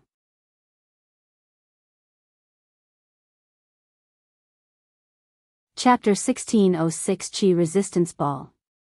Chapter 1606 Qi Resistance Ball. The day after Meixiu's training, Yuxiang met Kelan at the training grounds. As someone who specializes in spiritual attacks, you need to focus on increasing your spiritual energy, spiritual strength, and your control. While increasing your spiritual energy will come naturally through cultivation, in order to increase your spiritual strength and control, you need specific techniques and rigorous training. Kelan retrieved a black, round metal ball from his spatial ring. At first glance, this metal ball appeared quite ordinary, but it gave out a peculiar aura that made Yuxiang feel anxious. This is a chi resistance ball. As its name suggests, it has very high resistance against spiritual energy, even outright repelling it if it's weak enough. Your training will consist of levitating this chi resistance ball until you can hover it above your head and keep it there for an hour. Give it a try. Yuxiang nodded and proceeded to wrap her spiritual energy around the ball. However, the moment her spiritual energy touched the ball, she immediately lost control, causing it to disperse into the air. What? Luxiang's eyes widened with surprise, and she quickly tried again, only to find that the results were the same. Not only is your spiritual energy too weak, but your control is also atrocious. The spiritual energy was too flimsy. Watch how I do it. Kelan said before wrapping his spiritual energy around the ball, lifting it into the air with seemingly no effort. Can you see the difference? He asked her. Yes. While my spiritual energy is spread apart like a cloud of mist, yours are tightly compressed and wrap around the ball like sheets, Yuxiang explained, highlighting the difference between the way they manipulated their spiritual energy. Kelan nodded in approval and took out a technique before handing it to her. This will teach you how to properly control your spiritual energy. For the next 2 hours, Yuxiang studied the technique. Once she had memorized it, she tried to pick up the chi resistance ball again. However, while her control over her spiritual energy had improved, it was still nowhere near being able to touch the ball, much less pick it up. Yuxiang returned to studying the technique again, and Kelan would give her advice here and there. By the end of the day, while Yuxiang still failed to pick up the ball, she was able to cover it with her spiritual energy without it dispersing. You can keep the chi resistance ball to practice on your own time. I want significant improvements by our next session, said Kelan. It was Lan Yingying's turn the next day. Before we begin, I must admit that out of the entire group, it's going to be the trickiest to train you, who specializes in sacred fire, Kelan said to her. I can't use sacred fire, and I am unfamiliar with such techniques. However, I know someone who is, and I have already contacted them for assistance. Until they respond, I will have you focus on strengthening your spiritual energy like Yuxiang. When she first started, Lan Yingying was unable to touch the ball, just like Yuxiang. However, after a day of training with the chi resistance ball, Lan Yingying managed to levitate the ball an inch off the ground for 3 seconds. The next day, it was Meili's turn to train. Since your lack of experience is your biggest weakness, that's what we'll be focusing on, Kelan said to her. The fastest way to gain experience was through practice, so they immediately began sparring with each other. However, even after sparring for an entire day without any breaks, Meili was not even close to landing a hit on Kelan. It felt like she was fighting a ghost, one that could anticipate all of her movements and perfectly avoid them. After spending an entire day analyzing your style, I understand why you're lacking in experience despite having 10,000 years of experience. Your fighting style is outdated. Kelan said at the end of their training. Oh, outdated? How is that even possible? Meili said. Typically, in the cultivation world, the older something is, the more valued it tends to be.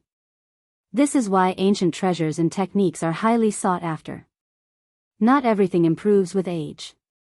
In some areas, modern knowledge surpasses the old, your fighting style being one of them. Meili was left speechless, unable to refute Kelan's point. The style she had learned was indeed ancient, dating back millions of years to when the Shi family first entered seclusion. And within such isolation, advancements tend to occur at a much slower pace. It's not going to be easy to adjust your fighting style, considering you've spent thousands of years honing it and engraving its movements into your muscle memory. But once you manage to do so, you'll see a significant increase in performance, Kelan explained. I will find you a new style that resembles your current style in a few days. We can start your real training next week. Li Jinxi showed up the next day for her training.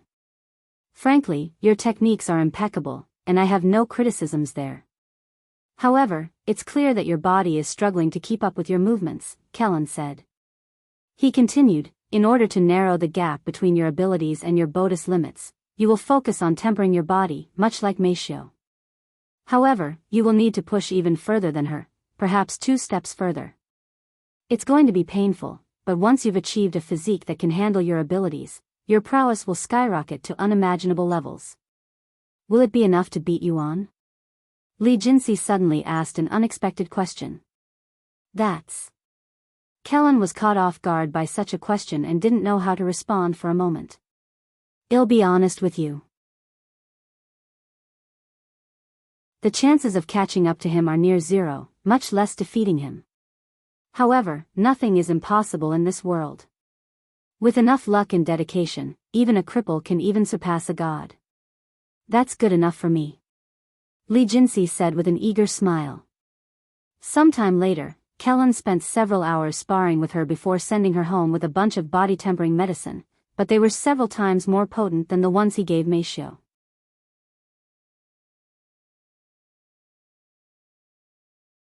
Chapter 1607 The Real Boot Camp. Chapter 1607 The Real Boot Camp. In the blink of an eye, several weeks have passed since Yuan entered the Primal Expanse, and his group started training with Kelan. Well, return in 3 days. Meixiu notified Kelan of their absence due to Eternal Lotus's boot camp. That's fine. Make sure to pass on my message to Yuan. Kelan nodded in acknowledgement. Of course. After logging off together, Meixiu and Yuxiang were greeted by the sound of heavenly music coming from their balcony. When they looked at the balcony, they could see Yuan playing the zither. They joined him on the balcony and waited for him to finish. Sometime later, they talked about their training with Kelan and conveyed his message. How's your training with Kelan? I haven't known him for long, but he's definitely one of the strongest people I've met. Yuan asked. It's only been a few weeks, and my prowess has already increased significantly. While Manager Leah trains us through brute force and teaches us how to fight, Kelan trains us individually and focuses on our weaknesses and foundation. Yuxiang said. Meixiu nodded, agreeing with her, and said, I never thought having a proper teacher would have such drastic differences. I wouldn't be surprised if he has many disciples under him. I guess I'll have to thank him once I return. Yuan smiled. Speaking of your situation, how is it? Meixiu asked. The same as usual. We've been traveling at a speed that even I cannot comprehend without any rest, but we're still many months away from our destination. The Primal Expanse is unfathomably massive. Kelan has a message for you. He said that Lady Su is currently researching the Primal Expanse and would you like to learn as much about it as you can? He nodded. I was already planning on doing that. Although the Primal Expanse exists outside the 9 heavens, it is still connected to them in some way. Sometime later, the Demon's Sealing faction made their way to the Eternal Lotus's residence. When they arrived, around 90% of their members were standing in a formation, waiting for their arrival. There's more people here than I expected. Wang Ming commented after he saw this. Had only expected half of them after what they experienced last time. The Eternal Lotus's members trembled after seeing Wang Ming and the others smile.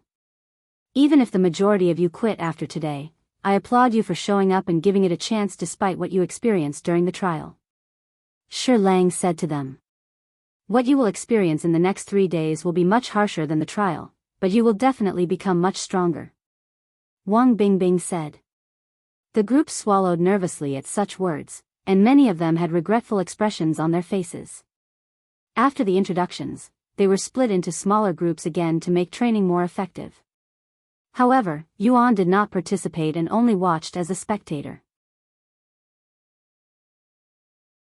Though, he would occasionally give advice to the instructor, as well as the participants. The boot camp was gruesome and Spartan-like, with the participants training until they threw up or fainted. 10% of the participants gave up within an hour, and 50% gave up in just the first half of the day. By the end of the day, only 30% remained. Good job enduring today. Now, you just need to endure the next 2. Wang Ming said, reminding them that the boot camp was a 3-day event. One of the participants then asked out loud, that's physically impossible. We're all completely drained. We won't have enough energy tomorrow, much less for the remaining 2 days. Yuan stepped forward and said, "Don't worry. We have something that will not only help you with your recovery but also strengthen your body simultaneously." "Really? What is it?" "A medicine bath," he said. "There's a public hot spring available on the Dragon Spiral Mountain. I have already reserved the whole place, too." "A hot spring?" The participants were excited upon hearing this. After giving them some time to recover enough energy to walk, they descended the mountain until they reached the lower area, where the hot spring was located. An old lady was waiting for them outside when they arrived. "Welcome to the Dragon Hot Spring, young Master Yuan." The old lady bowed to him respectfully. The hot spring was divided into two sections, one for males and another for females, each spacious enough to comfortably accommodate 1,000 people. As the exhausted participants submerged themselves in the medicinally enhanced waters, they felt the exhaustion swiftly drain from their bodies. "Wow! What kind of magical water is this? I have never felt anything like this before. All of my exhaustion went away like smoke. How is that possible?" The participants couldn't believe the hot spring's potent effect. "If I had known there was a place like this here, I would have come here every day." However, Wang Bingbing said, "Actually, this is just a normal hot spring, so you wouldn't get to experience this if you come here at another time. This medicine bath was specifically prepared for you by Yuan." Meanwhile, at the male's side, Wang Ming asked, "What kind of medicine did you put in here, Yuan? I would like to bathe in this once in a while." "Medicine? I didn't put any medicine in here," he calmly said. "Huh? Then what did you put in here?" "I fused my spiritual energy with the water, so you're bathing in my spiritual energy," he revealed. "What?" Everyone there looked at him with wide eyes. "You can do such a thing with spiritual energy? I didn't know that." Shi Lang muttered. "The concept is similar to transferring your spiritual energy to another individual to replenish their energy. However, in this case, since there isn't any method to contain the spiritual energy, you will need to constantly fuse your spiritual energy with the water, or it'll quickly lose effect. In other words, only you can do something like this," Wu Zhao said. "Once you increase your cultivation, you can also do it. However, unless someone does it for you, it wouldn't benefit you," Yuan explained.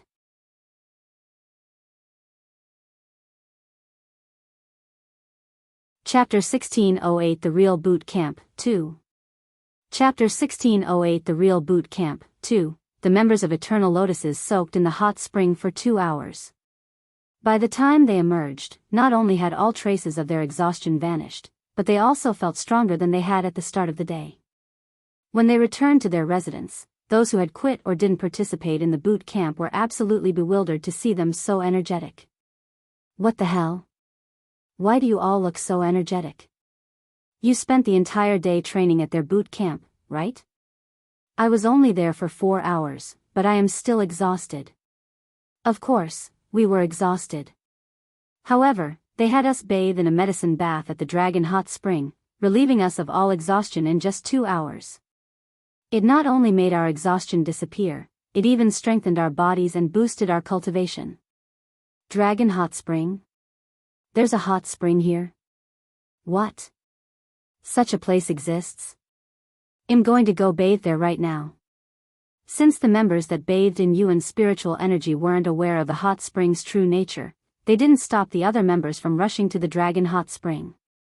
When these members arrived at the hot spring and soaked in the water, they were baffled when they were still exhausted and nothing was happening. Were they messing with us because we didn't participate in the boot camp?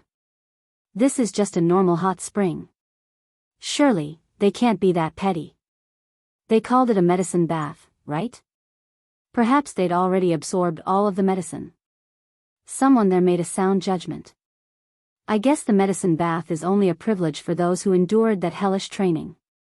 These members quickly left the hot spring after realizing that it had lost its healing effects, and most of them contemplated on giving the boot camp another chance.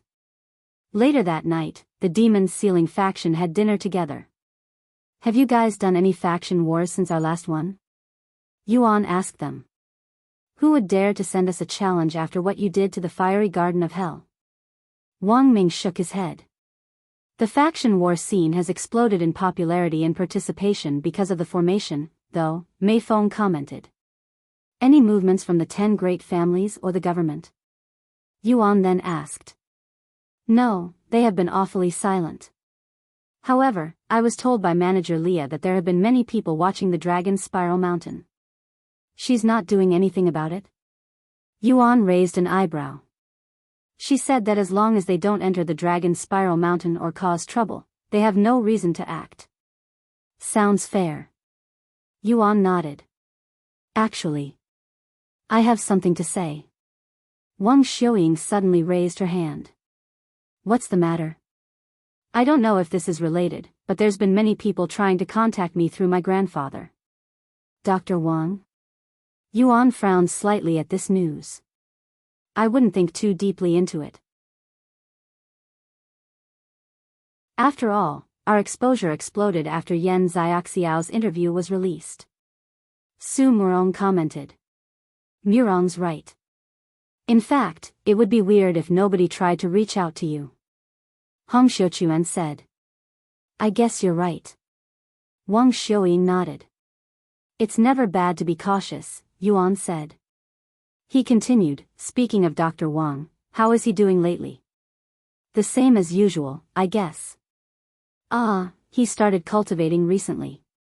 Oh. Then I will need to send him some support. Yuan said.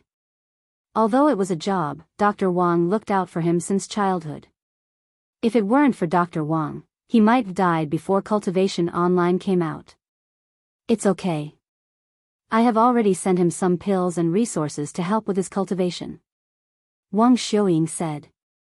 Still, I should, trust me, it's fine. Wang Xiuying interrupted. I bet you're going to give him valuable resources, correct? His cultivation is too low to even use them. You can help him once he increases his cultivation a little more, okay? If you say so. Yuan nodded. Later that night, Yuan and Meixiu spent the night together in Meixiu's old room while Yuxiang slept alone. After spending several hours passionately embracing each other, Yuan commented on her physique at the end. I can tell that you've been training really hard. Your body is incomparably sturdier than before. Huh? Is my body that hard? Meixiu began panicking, worried that she'd tempered her body too much. Yuan chuckled and said, I didn't mean literally.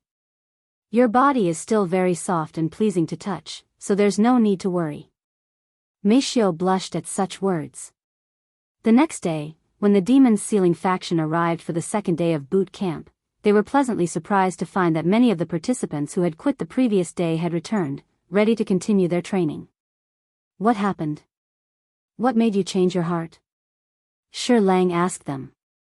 These returning participants explained that they were motivated to rejoin after seeing the significant improvements their peers had made after just one day of training. I'm glad to hear that you'll give it another chance, but actions speak louder than words. With that said, no matter how many times you quit, we won't stop you from returning. Wang Ming said. They started training shortly after, with the second day proving even more intense than the first. Many of those who had quit on the first day found themselves unable to withstand the increased rigor, while those who had endured the initial day's challenges barely managed to hold on through the entire session. Surprisingly, by the end of the second day, a higher number of participants completed the training compared to the first day. Although the increase was modest, it was still an impressive achievement, given the heightened intensity of the day's challenges. Soon, they were rewarded by the spiritual hot spring. Wow! This is even better than I anticipated. I'm so glad I held on. One of the participants who had quit on the first day exclaimed after experiencing the hot spring. Instructor Wang, only those who have endured the training can enjoy this luxury, correct? Another asked. That's right. Those who quit won't be allowed in here. Wang Bingbing confirmed.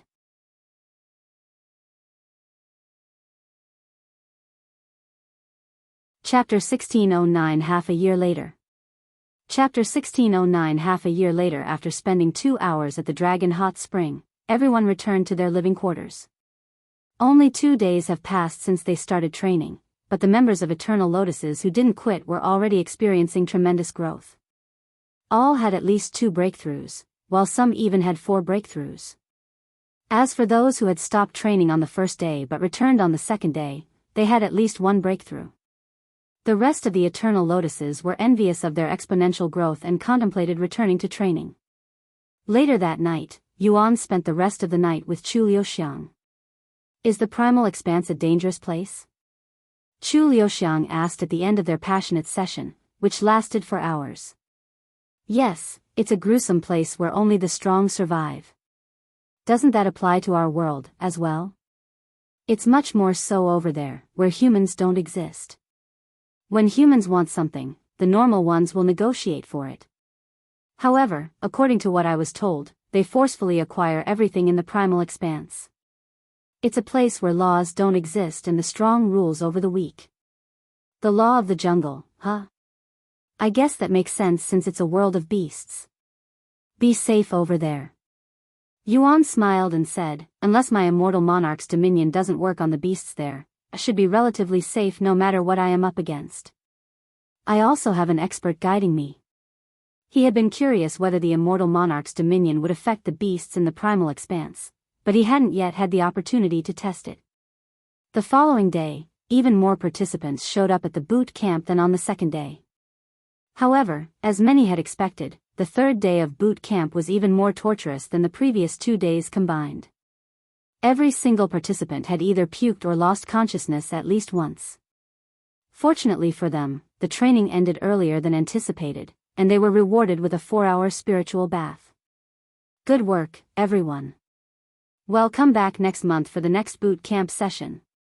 The next day, everyone from the Demon Ceiling faction except Feng and Yuan went to the mountain's peak to train with Leah.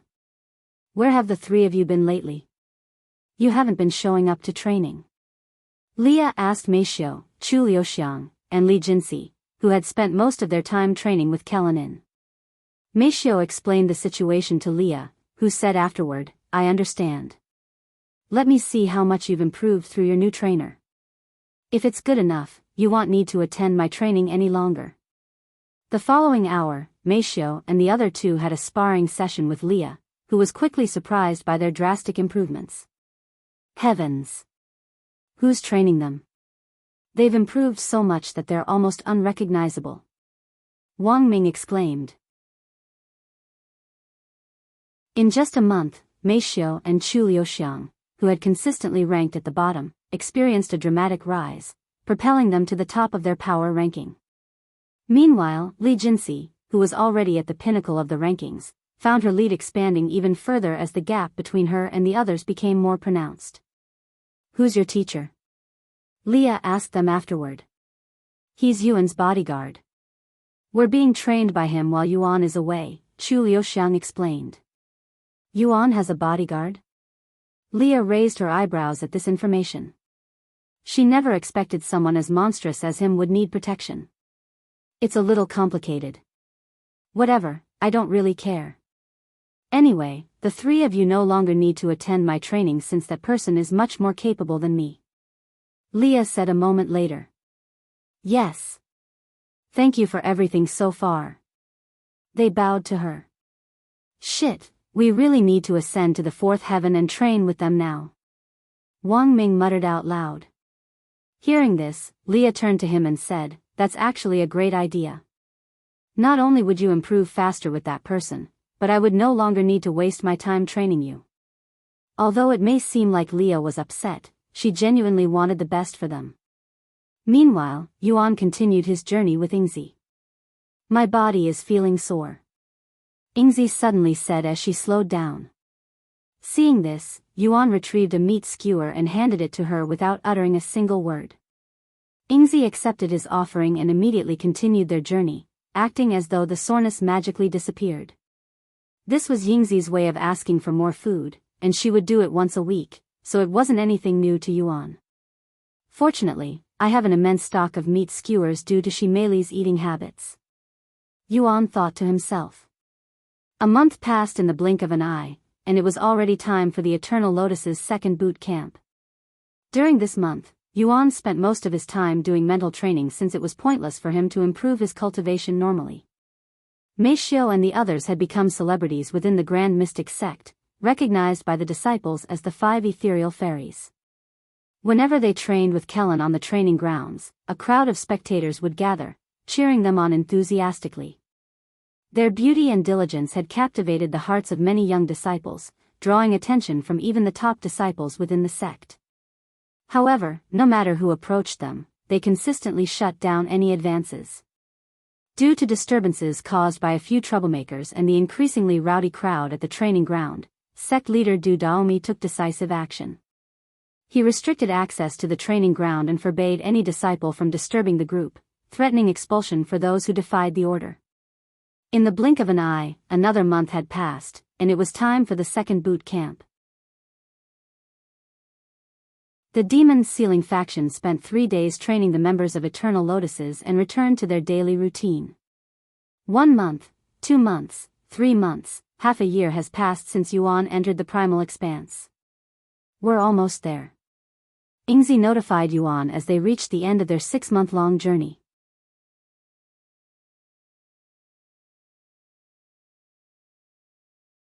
Chapter 1610 Supreme Ox's Territory. Chapter 1610 Supreme Ox's Territory. After traveling for another 2 weeks, Yingzi suddenly stopped moving and said, "We're at the Supreme Ox's territory." Finally, after almost 7 months. Yuan stretched his body.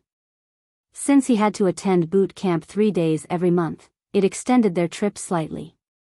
Yingzi remained still even many moments later, prompting Yuan to ask, "What's the matter?" "What do you mean?" she asked. "Why aren't you moving?" he clarified. "I do not have a good relationship with the Supreme Ox, so my presence there will only make things difficult." "You will have to meet him yourself," she explained. "How strong is this Supreme Ox?" "His cultivation is at perfect chaotic immortal." "Sorry, but I am not familiar with your cultivation system." Yuan proceeded to explain Nine Heavens' cultivation system to her. After taking a few minutes to comprehend Nine Heavens' cultivation system and comparing it to the Primal Expanse's cultivation system, she began explaining it to Yuan. The Primal Expanse had 10 major cultivation realms, each divided into 4 minor realms: early, intermediate, advanced, and perfect. The major realm consisted of Chaotic Establishment, Chaotic Adept, Chaotic Master, Chaotic Commander, Chaotic King, Chaotic Emperor, Chaotic Overlord, Chaotic Immortal, Chaotic Supreme, and Chaotic God. The strength of a perfect Chaotic Immortal was akin to a peak-level Golden Immortal, but that was only pure speculation. Unless 2 fights with such cultivation collided, there was really no method of finding out. Equal to a peak-level Golden Immortal, huh? I won't be able to defeat them if we were to fight for whatever reason suddenly, and I don't want to expose my trump card so soon. Although Yuan trusted Yingzi to a certain extent, he couldn't completely trust her at this moment, and he was confident that she would be watching him, so he didn't want to use Immortal Monarch's dominion and reveal it to her just in case he needed it for her. He turned to look at Yingzi and spoke, "Yingzi, as you can probably tell, my cultivation is a little lacking. If this Supreme Ox were to attack me for whatever reason, I'd die for sure. If that happens, can I count on you to protect me?" "Of course, I will compensate you." Yingzi pondered for a moment before sticking out her hand, with 3 fingers raised. "What is that?" Yuan asked. 300 meat skewers. "If you can provide me with that, I will guarantee your safety," she calmly said. "It's a deal," he immediately agreed. He'd be willing to exchange 3 million meat skewers for his life, much less 300. To further improve their relationship, Yuan gave her 10 skewers as a down payment. "Why are you giving me them?" she asked. "I'll give you 10 now and the rest if you protect me. We call this a down payment in our world." "What if I don't need to protect you? Will I have to give them back to you?" Yingzi asked. "You can keep the 10 skewers even if nothing happens to me." Yingzi nodded and immediately began eating the meat skewers since she didn't have to return them. Meanwhile, Yuan ventured into the Supreme Ox's territory. This domain was a vast, rocky plain, offering a stark contrast to the environment of the Sword-Head Serpent's territory. Furthermore, the gravity in this region was significantly altered, being 10 times heavier than usual, adding an extra layer of challenge to navigating the area. The Supreme Ox's territory spanned 10,000 miles, a vast expanse that could easily bewilder anyone from Earth. However, Yuan was guided by Yingzi's directions through divine sense, ensuring that he wouldn't lose his way. As Yuan traveled across the rocky plains of the Supreme Ox's territory, he observed many primals roaming the area. Most of these creatures were around the level of a divine warrior, equivalent to what would be called an intermediate chaotic master in their world. 2 days into his journey, Yuan spotted a massive mountain in the distance. In the primal expanse, the sky was positioned much higher than in the 9 heavens, towering several times higher, yet this colossal mountain nearly grazed these lofty heights. Moreover, the side of this mountain bore an impressive engraving of an axe-shaped symbol. Once Yuan approached a certain proximity, a domineering voice resonated through the air, carrying an authoritative echo. "Halt, intruder." Yuan halted immediately, and he could see a silhouette descending towards him from the direction of the mountain. This individual possessed a bulky physique similar to that of a human, with 2 arms and 2 legs, but its head was distinctly that of an ox. The ox raised an eyebrow after examining Yuan closely. "Are you really a dragon? You smell like one, but your cultivation is. What does my cultivation have to do with my bloodline? Who are you, anyway?" Yuan said. "I am the captain of the Supreme Ox's Axe Squad. Why have you entered our territory?" "I'd like to speak with the Supreme Ox."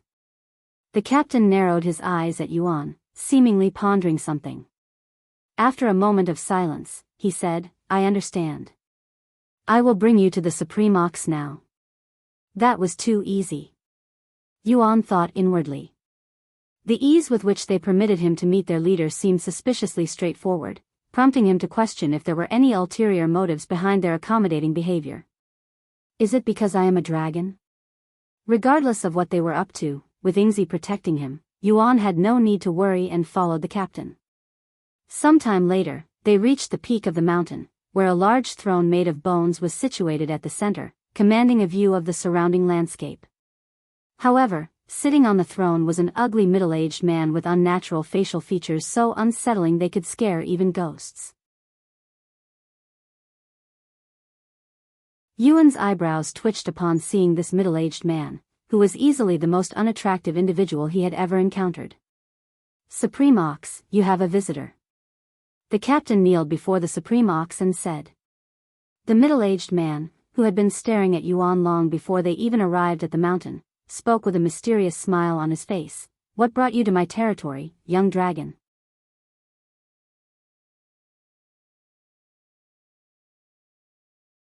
Chapter 1611 Appearances. Chapter 1611 Appearances. The Supreme Ox's gaze felt unsettling to Yuan. It carried a mixture of craving and shock, leaving Yuan puzzled about the reason behind such an intense stare. However, he decided to ignore it for now and answered the Supreme Ox's question. "I am looking for a method to leave this world, and I was told you might know the method." "Huh?" The Supreme Ox's eyebrows raised in a puzzled manner. "Putting your request aside, who told you that I would know such a thing?" Knowing that Yingzi and the Supreme Ox weren't on good terms, Yuan refrained from mentioning her before him. "Some predator I met by chance. I never got to learn his identity, unfortunately." Supreme Ox shook his head and said, "I don't have the slightest clue to what you're talking about. However, I may know someone who might." Yuan was left speechless. After spending half a year traveling to this location, he discovered that the Supreme Ox knew nothing significant, and now, the Supreme Ox was echoing the same information Yingzi had given him. Am I being scammed here? He couldn't help but wonder inwardly. Who might this individual be? Yuan eventually asked. Slow down, young dragon. You may carry the bloodline of dragons, but that doesn't mean you can make free requests in my territory. I will provide you with the information you seek if you're willing to do me a favor. What is this favor? It's quite simple. Allow me to let me borrow your appearance for 10,000 years. Huh? Yuan was bewildered by such an odd favor. Since you're a dragon, I'm sure you have no lack of beautiful appearances like the one you're currently wearing, so lend it to me for a bit. Don't be stingy, it's only 10,000 years. Yuan's eyes widened at the Supreme Ox's weird wording. No lack of appearances? Like the one I'm wearing? What nonsense is this? Why do you want my appearance? Yuan decided to ask. Are you seriously asking me that? Look at me. I'm heinous compared to you. Yuan was speechless. At this moment, Yingzi's voice resounded inside his head, in the primal expanse. Due to a lack of humans and our understanding of them, primals like trading appearances. How does that even work?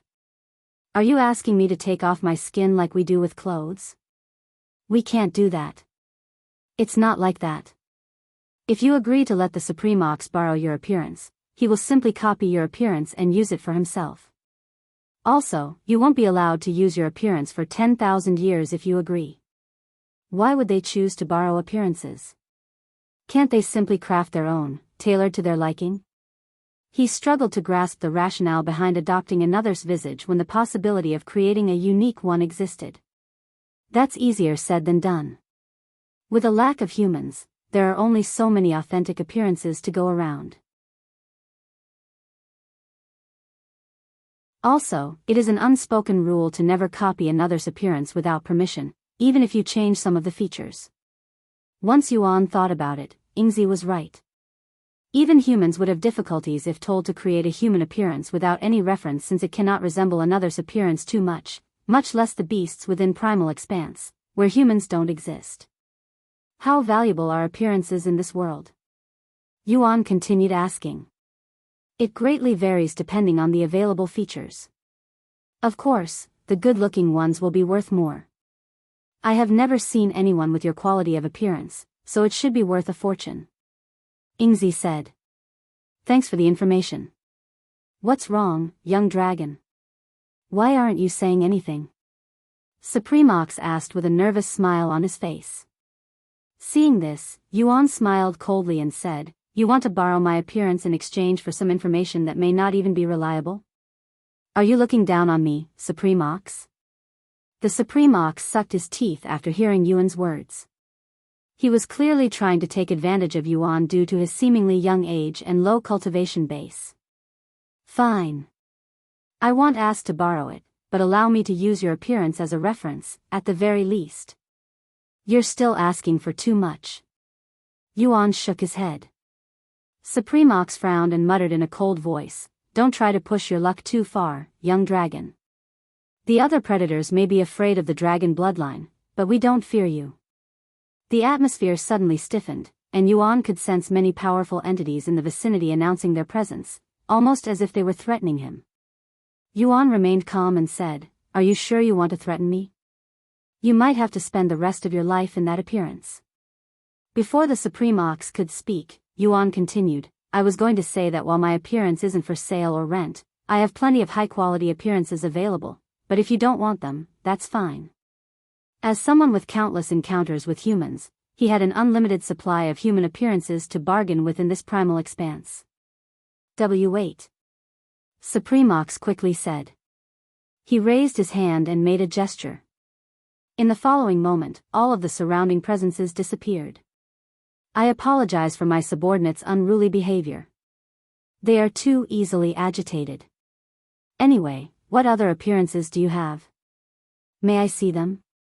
Yuan retrieved an appearance-altering pill and swallowed it, transforming himself into a middle-aged man with somewhat handsome features. Supreme Ox's face brightened with excitement the moment he saw Yuan's disguise, even standing up from his seat. That one. I want that one, he hastily said. 10,000, no, 7,000 years. I'll give you the information if you will lend it to me for 7,000 years. Yuan calmly nodded, deal. The Supreme Ox didn't waste any time and immediately copied every little detail of Yuan's new appearance, taking it for himself.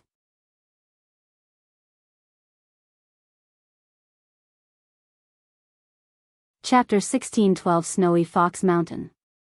Chapter 1612 Snowy Fox Mountain. After the transaction, Yuan returned to his original appearance and asked, So, who is this individual who might have the information I want? The Supreme Ox, now with a pleasing to the eyes appearance, spoke with a satisfied smile. The divine fox of grand prophecy is known to have knowledge that surpasses every predator in the primal expanse. If she doesn't have the information you need, I'm afraid that nobody else in the primal expanse does. Where can I find this divine fox? The Mystic Valley, but unless the divine fox of grand prophecy wants to see you, it's almost impossible to find her. Sounds a bit troublesome, but I'll figure it out when I get there. Thank you for the information. By the way, which dragon tribe are you from? The Supreme Ox suddenly asked. That's a secret. Is that so? Then keep your secrets. A moment later, a small figure appeared before Yuan like a ghost. Who the hell are you?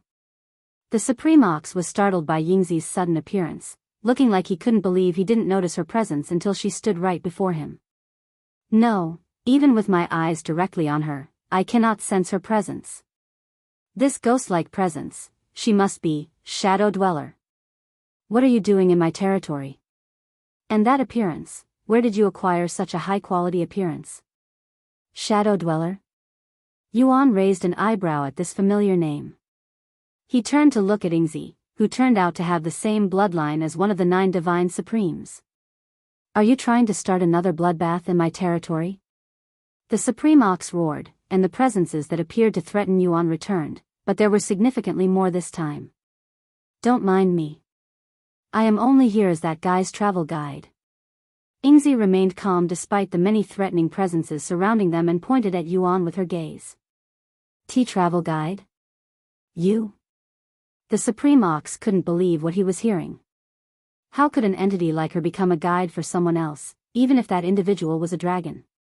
Are you ready to go to the Mystic Valley? She asked Yuan the next moment. How far away is the Mystic Valley from this place? Yingzi pondered for a moment before responding, 50 years, give or take. You can't be serious. Yuan was left absolutely gobsmacked by the ridiculous distance. He thought half a year was already bad enough, but 50 years? That's too long, he cried out loud. Seeing an opportunity to earn more appearances, the Supreme Ox said, I know of a way to get to the Mystic Valley in 6 months. Oh. Yuan turned to look at him with a hopeful gaze. There's a natural space tunnel that will take you to the snowy Fox Mountain, which is around 6 months away from the Mystic Valley. I can get you there in 2 months, Yingzi then said. As for the location of this space tunnel. The Supreme Ox spoke with a suggestive smile. Yuan immediately realized what the Supreme Ox was thinking, smiled back, and said, not just 7,000 years. I'll let you keep that appearance permanently. Deal. It's a deal. The Supreme Ox excitedly agreed. The Supreme Ox proceeded to retrieve a medallion made from a piece of bone and tossed it to Yuan. Since the space tunnel is within my territory, you will need to show that to the guards there. He turned to look at one of his minions and said, bring them to the space tunnel. As you command, Supreme Ox. The minion acknowledged with its head lowered. Yuan left the mountain to follow the guide shortly later. They arrived at their location 3 days later. The space tunnel appeared to be an ordinary cave at a glance, but Yuan's divine sense told a different story. There were 2 ox guards standing outside this cave, and they glared at Yuan and Yingzi as they approached. The Supreme Ox has given them permission to use the space tunnel. The ox minion explained. Yuan showed the bone medallion to the guards, who took it and examined it. Very well, you may enter. Yuan and Yingzi entered the cave the next moment while the ox minion stayed behind. Just keep walking until you exit the other side. The ox guard said. The cave was dimly illuminated by the mysterious purple rocks sticking out of the walls around them. There was also a weird energy that filled the cave. This energy felt similar to the energy from teleport formations that Yuan was familiar with, but it was slightly different, and it only got more intense as they walked deeper into the cave. After walking for several days straight, Yuan could finally see the end of the cave. His steps hastened as they approached the glowing white light. When they finally exited the cave, Yuan was greeted by a white mountain range in snow so deep it reached his waist. As for Yingzi, her entire body was submerged in snow, leaving only her head visible. 50 meat skewers. Yingzi suddenly said. Traveling in this terrain is a pain, so it will cost you more. Sure. Do you want them now or later? The skewers will quickly get cold in this weather. If he didn't protect his body with spiritual energy, the intense cold would easily freeze it within seconds, but even with his body protected, it was still freezing cold. I can't recall the last time I felt this cold.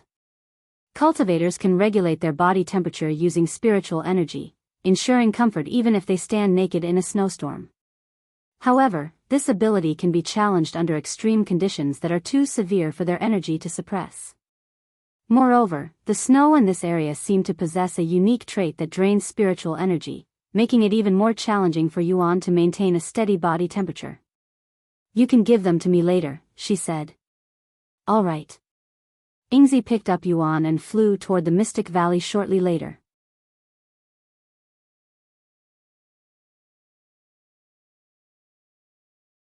Chapter 1613 Shadow Dweller. Chapter 1613 Shadow Dweller. As they ventured deeper into snowy Fox Mountain, a fierce blizzard raged around them. The harsh conditions didn't affect Yuan, but he could sense the relentless blizzard gradually chipping away Yingzi's energy that protected them from the blizzard. Fortunately, Yingzi was able to replenish her energy faster than it was being depleted, averting what could have been a perilous situation. Yingzi, if you don't mind me asking, what kind of predator are shadow dwellers? Yuan suddenly asked this question that had been on his mind since it was revealed to him that she was one. What do you mean? Can you be more specific? You know how the sword-head serpent is a snake, and the supreme ox is an ox? What about shadow dwellers? If you're asking about my shape, we don't really have one. We can become any shape or size, just like shadows. A shape-shifting beast? Yuan tried to imagine her true form, but the closest image he could conjure was that of the shadow monster's head seen on television, an entity devoid of any distinct features, merely a shadowy figure resembling a silhouette. We dwell in the shadow, hunt with shadows, and traverse through shadows. We are the pinnacle of hunters, at least, that's what the others say. Sounds like a species that prefers living in isolation, Yuan commented. It's true. Shadow dwellers rarely show themselves. I, however, am an exception. I prefer traversing the world and experiencing new things. That's probably why I am considered an outcast, Yingzi casually remarked. Despite calling herself an outcast, Yingzi didn't sound dispirited or saddened, almost as if she was completely fine with it. Tell me about your world, this 9 heavens. Yingzi suddenly said. Yuan nodded and recalled some of his experiences in the 9 heavens with her. A month passed in the blink of an eye. Halfway through their journey, in the midst of Yuan's mental meditation, a voice suddenly rippled loudly throughout the snowy Fox Mountain. This voice carried a profound power that had the ability to stop the blizzard. Yingzi stopped moving after hearing this voice, and she warned Yuan, the owner of this territory will be here shortly. The moment Yingzi finished her sentence, and before Yuan could even respond, a white-haired woman wearing white robes appeared before them. You may be a dragon, but how dare you trespass into my territory without permission? Are you looking for death? The woman spoke in a bold tone. At a glance, the aura exuded by this woman was slightly stronger than the Supreme Ox. Huh? There are 2 of you? The woman's eyes widened with surprise after realizing that Shed failed to sense Yingzi's presence. I apologize for entering your territory, but we don't have any business with you or this place. We're just trying to reach the Mystic Valley. Yuan explained the situation to her. I don't care what you're doing or where you're going. It doesn't change the fact that you're trespassing into my territory, she sneered. Are entering another's territory usually such a big deal? Yuan asked Yingzi through divine sense. It varies from individual to individual, but it's usually considered rude to enter another's territory without permission. This only applies to predators, though. Primals have no intelligence, so we can't really blame them for trespassing. They're also considered a source of food and power for predators, so they're more than welcome to trespass. After taking a quick moment to ponder a way out of this, Yuan spoke. Is there anything we can do to make it up to you? Would a high-quality appearance be good enough? Why you? Are you bribing me? The woman wore a bewildered expression on her ordinary face. Killing intent surged from her the following moment. I don't care who you are or what you have to offer. Nobody bribes me. Noticing the woman was preparing to strike, Yuan quickly swallowed an appearance-altering pill and transformed himself into a beautiful woman. He also ensured the appearance had white hair, reflecting the woman's current appearance. The woman, previously trembling with anger, suddenly froze. Her enraged expression shifted to one of bewilderment, as if she had just witnessed a miracle. Why you're willing to give me that appearance? She asked in a low voice. Yuan nodded and said, if you're willing to overlook our trespass and let us continue our journey without any further issues, I'll let you keep it. The woman lowered her head to hide her face while she pondered whether she should accept his offer. If I accept his offer, my pride will. Forget it. I must get my hands on that appearance, no matter the cost. It didn't take long for the woman to make up her mind. It's a deal. She swiftly mimicked Yuan's appearance and then flew away immediately afterward, not uttering another word. They continued their journey shortly later, and the blizzard never returned. After another month, they finally arrived at their destination. Before reaching the Mystic Valley, they had to cross an ocean whose surface suddenly began to glow, casting a shimmering light across the expansive waters. So this is the Mystic Valley, huh? It's a beautiful place. Yuan commented after seeing the glamorous scenery before him. The Mystic Valley was draped in blue and purple trees, lending the area an exotic ambience. Additionally, these trees bore glowing fruits that illuminated the entire valley, casting a light reminiscent of street stalls glowing softly in the night. Moreover, a long river that flowed into the glowing ocean bisected the valley, contributing to its mystical atmosphere. The water in this river also glowed, further enhancing the otherworldly aura of the place. Do you know where we can find the divine fox of grand prophecy? Yuan asked Yingzi after he finished admiring the place. Yingzi shook her head and replied, no, but the Mystic Valley is a relatively small place, and one could fully explore it in just a few months. If we search every nook and cranny, we should eventually find her.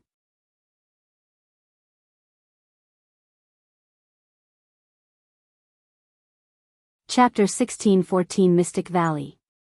Chapter 1614 Mystic Valley. Shortly after their arrival, Yuan and Yingzi started looking around the Mystic Valley, using their eyes and divine sense to search for the divine fox of grand prophecy. I want 5 meat skewers now. Yingzi extended her hand and said. Yuan acknowledged her request and retrieved 5 skewers before giving them to her. The moment the meat skewers emerged from his spatial ring, releasing their unique aroma into the air, all of the primals within a 100-mile radius detected the scent and charged in their direction. Sensing the incoming danger, Yingzi released a burst of her aura. The instant the primals detected her powerful presence, they abruptly turned and fled in the opposite direction, not halting their frantic escape even hundreds of miles later. This was Yuan's first time experiencing Yingzi's presence. It was chaotic and unlike anything he had previously encountered. There was something fundamentally different about the beasts in the primal expanse compared to those in the 9 heavens. Is this due to the chaotic essence that they absorb? Yuan wondered how it would affect his body if he cultivated chaotic essence, but he was reluctant to try, as it could harm his body. Over the following weeks, Yuan and Yingzi methodically traversed the Mystic Valley. Throughout this journey, they encountered numerous species of primals, none of which Yuan recognized. Most of the primal strength ranged between Spirit King and Divine Ancestor, with a few having the strength of an immortal. However, regardless of their strength, not many approached them, primarily due to Yuan's dragon scent. The few who dared to approach them were instantly scared away when they saw Yingzi, so their journey was relatively peaceful. One day, Yuan halted abruptly when a unique glow caught the corner of his eye. Turning his attention to the source, he discovered it was a glowing purple mushroom nestled among the branches of a nearby tree. Intrigued by its luminous appearance, he moved closer for a better look. Do you know what this is? Yuan asked Yingzi, who stared at it from a distance, seemingly unwilling to get closer to it for whatever reason. That is a primal bane. It contains a tremendous amount of chaotic essence, but it's also extremely poisonous. Just its scent alone could kill, she explained. Is that why I don't sense any primals in this area? Are you okay? He asked her. Ingzi replied, I am not weak enough to be killed by its scent, but I dislike its smell. More importantly, how are you fine? Yuan shrugged and said, I'm not sure, but I don't think it's poisonous for me. After all, I can feel my cultivation rising just by being near it. He proceeded to pick the mushroom, which was the size of an apple. Are all humans as reckless as you? Ingzi asked with raised eyebrows. Yuan chuckled and said, I can't speak for all humans, but I am definitely not as reckless as you think. Yuan examined the primal bane in finer detail once it was in his hands. After staring at it for several minutes, Yuan suddenly opened his mouth and tossed the glowing mushroom inside. Ingzi was taken aback by Yuan's actions. However, her immediate concern wasn't for his safety but rather the prospect of not receiving any more meat skewers if something were to happen to him. As Yuan bit into the glowing mushroom, it released a sweet nectar that tingled his taste buds and offered a surprising burst of flavor. Not only did Yuan gain poison resistance from the mushroom, but he also experienced 3 consecutive breakthroughs in his cultivation despite the Celestial Emperor's curse, which was a pleasant surprise. Yingzi's eyes widened slightly as she witnessed these events, leading her to ponder whether Yuan's human nature made him unique, or if there was something inherently special about him. This primal bane is great. Do you see any more around here? Yuan turned to Ingzi and asked. Although she was speechless, Ingzi still used her divine sense to search for more primal banes.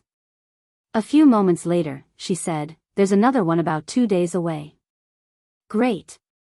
Let me eat that one, too. 2 days later, Yuan tossed the second primal bane into his mouth. He only managed to break through once this time around, but he still felt it was worth it. As they continued to look for the divine fox of grand prophecy, Yuan also kept an eye out for more primal banes or anything that seemed like it would strengthen him. A week later, Ingzi suddenly descended toward the glowing river. With a swift hand gesture, she raised an azure-colored flower from the water and hovered it before Yuan. This is a luminous aquatic lily. It's poisonous enough to instantaneously kill a chaotic overlord. I'll give it to you for 100 meat skewers, she said. Yuan stared at the beautiful flower that glowed even brighter than the primal bane and swallowed nervously. Young master. That's the sacred ocean lily. Yuning's shocked voice suddenly resounded. Oh. You recognize this treasure? He inquired. Of course. It's an extremely rare treasure that can only be found in the Azure Dragon clan's territory, deep within the Azure Ocean. It's said to grant one immunity to poison. Yuning explained. Immunity to poison, huh? Alright, it's a deal, Yuan said to Ingzi the next moment. This is safe to consume, right? Yuan asked for confirmation from Yuning. You're asking that now, after you ate that weird mushroom, even though you knew it was poisonous? She said in a dumbfounded voice. Anyway, yes, it's poisonous and can only be safely consumed if taken with Saint Dew, which neutralizes the poison when consumed together.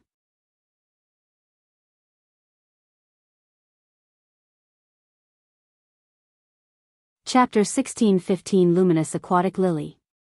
Chapter 1615 Luminous Aquatic Lily. With a pondering face, Yuan stared at the luminous aquatic lily, also known as the sacred ocean lily in the 9 heavens.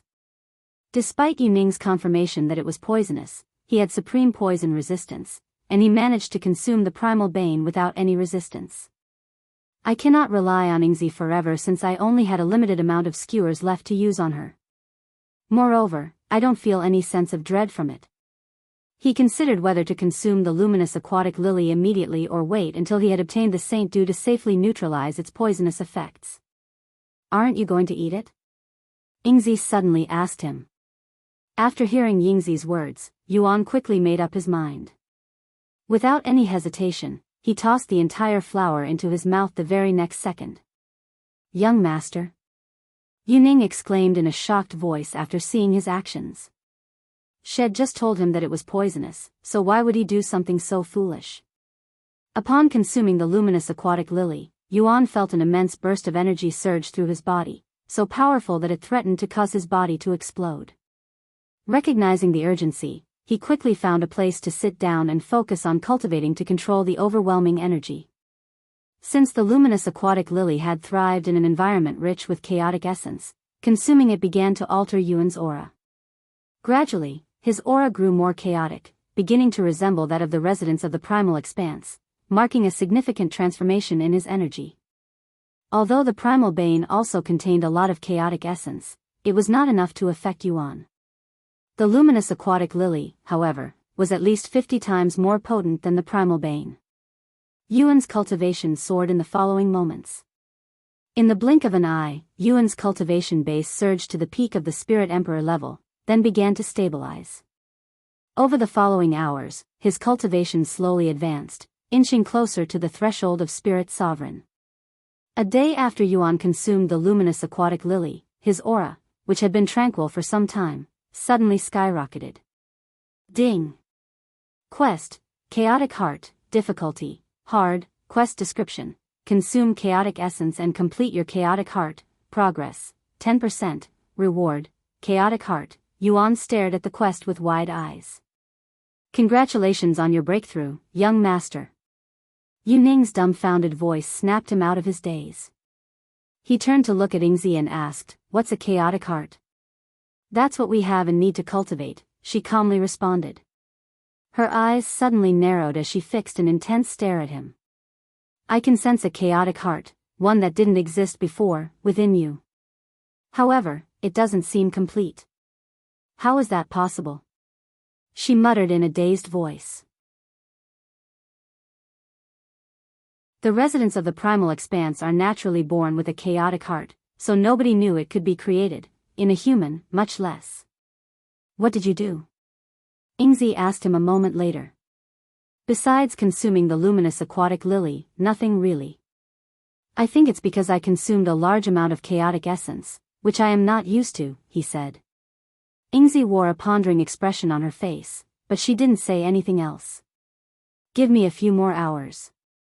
I want to try something." Yuan closed his eyes again and began cultivating. 6 hours later, his progress increased by a single %. "At this rate, I will need to cultivate for 23 days to complete the chaotic heart. I need 23 days to complete my chaotic heart. Can you wait a little for me?" Yuan asked Yingzi, who calmly nodded. Once Yuan returned to his cultivation, Yingzi sat beside him and watched him slowly form his chaotic heart. However, Yuan emerged from his cultivation only a week later. "This won't work. My progress slowed down significantly after reaching 20%. I will need to consume treasures if I want any decent progress." He should have gained 28% in the last week, but he only managed to achieve an increase of 9%. He reached 20% overall progress on the second day but failed to make any further progress in the subsequent days. "What's wrong?" Yingzi asked when she noticed had suddenly stopped cultivating. "There were some errors in my calculations. It seems the requirements increase as I get closer to completing the chaotic heart," Yuan sighed out loud. "At this rate, I don't know how long it will take me to finish it. I will need to consume more treasures containing chaotic essence if I want to complete my chaotic heart anytime soon." "Treasures, right? I can find them for you, but in exchange. You want meat skewers, right?" She nodded. "All right." They returned to looking for the divine fox of grand prophecy shortly after. As they continued to search the Mystic Valley, Yingzi would occasionally bring Yuan treasures rich with chaotic essence. While these treasures were not as potent as the Primal Bane, much less the luminous aquatic lily, it was still enough to progress his chaotic heart.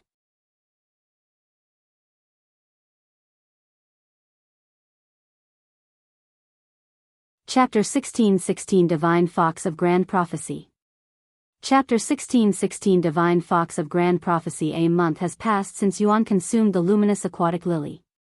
During this time, had consumed numerous treasures while searching for the divine fox of grand prophecy. His progress with the chaotic heart had reached 50%, but his cultivation hadn't increased even slightly due to the chaotic heart absorbing all of the chaotic essence. Most of the treasures were acquired by Yingzi, and in exchange for them, Yuan had to give her several hundred meat skewers. Will my supply last until I can create my chaotic heart? Yuan wondered inwardly as he checked his swiftly declining stock of meat skewers. He had only about 5,000 meat skewers left, which might seem plentiful, but given Yingzi's rapid consumption rate, his supply could be depleted within a year. We've searched the entire Mystic Valley, Yingzi suddenly announced. Is it possible the divine fox of grand prophecy isn't in her own territory? Yuan asked. There is a chance she isn't home, but we won't know for sure unless we burn down this whole place to draw her out. Yuan looked at Yingzi with wide eyes, clearly surprised by her savage suggestion. It won't take much effort or time, Yingzi said, misunderstanding his feelings. Before Yuan could respond, a new voice echoed through the air. I knew my Mystic Valley would be receiving some special visitors, but alas, what a disappointment. How dare you even speak of destroying my beautiful territory? The tone was stern, filled with a mixture of anger and disappointment. A formidable presence suddenly enveloped the area, and Yuan caught a glimpse of a silhouette in the corner of his eye, prompting him to swiftly turn his head toward the source. Standing atop an enormous boulder in the distance was a majestic azure-colored fox with golden eyes and purple patterns across its body. Its four tails fluttered gracefully behind it, adding to its ethereal presence. This golden fox possessed a cultivation level that was at least 2 to 3 tiers higher than both the supreme ox and the woman Yuan had encountered in the snowy Fox Mountain, and it exuded a fierce holy aura, almost as if it was a divine being from heaven. Are you the divine fox of grand prophecy? Yuan asked despite knowing the answer. That's right. Who's asking? She responded, her voice tinged with a mix of pride and arrogance. Hello. My name is Yuan, and I came here for your help. My help? That's a good joke, considering you were just talking about destroying my territory to lure me out, she coldly sneered. What? I'm sure she was just joking out of frustration since we couldn't find you even after searching the whole Mystic Valley. The divine fox of Grand Propeki narrowed her eyes and sneered, Yes, I saw how you stole and consumed all of the treasures in my territory. Yuan's eyes widened at her accusation. It had never occurred to him that gathering natural treasures in the wild could be considered stealing. Unbeknownst to him, in the Primal Expanse, once an individual claimed a territory, everything within it was considered their possession. Thus, taking anything from that territory was viewed as stealing. To tell you the truth, I'm not from around here, so I don't know your rules. I apologize if I offended you, and if there's any way I can compensate you, don't hesitate to let me know. The divine fox of grand prophecy fell silent after hearing his words. Eventually, she said, If you wish to compensate me, then give me those meat sticks you have been giving that shadow dweller. Of course. How many do you want? All of it, she responded without hesitation. That's.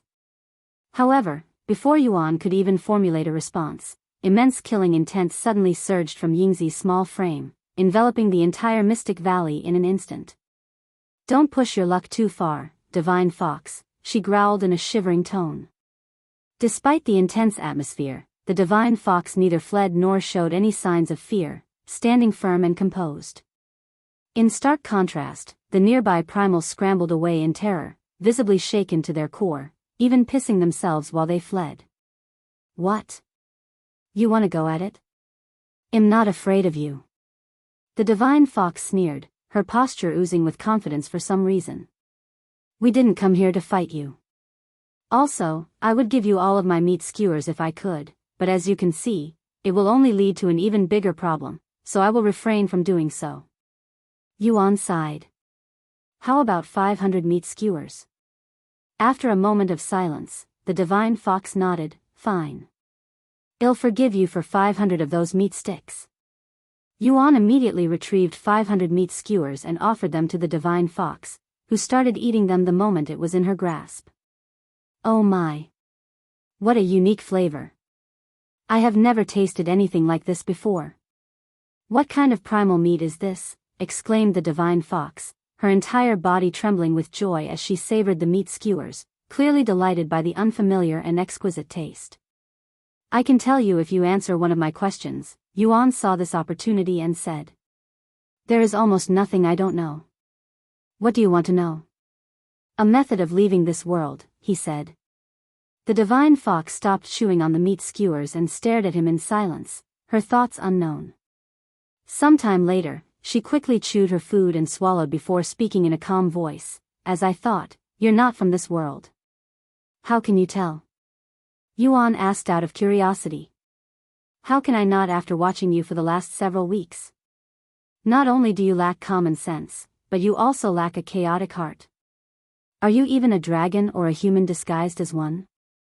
It's been a few million years since we've had a visitor from the other side. Yuan smiled inwardly after observing the divine fox's knowledgeable demeanor, hopeful that she might possess the information he needed to return to the Nine Heavens.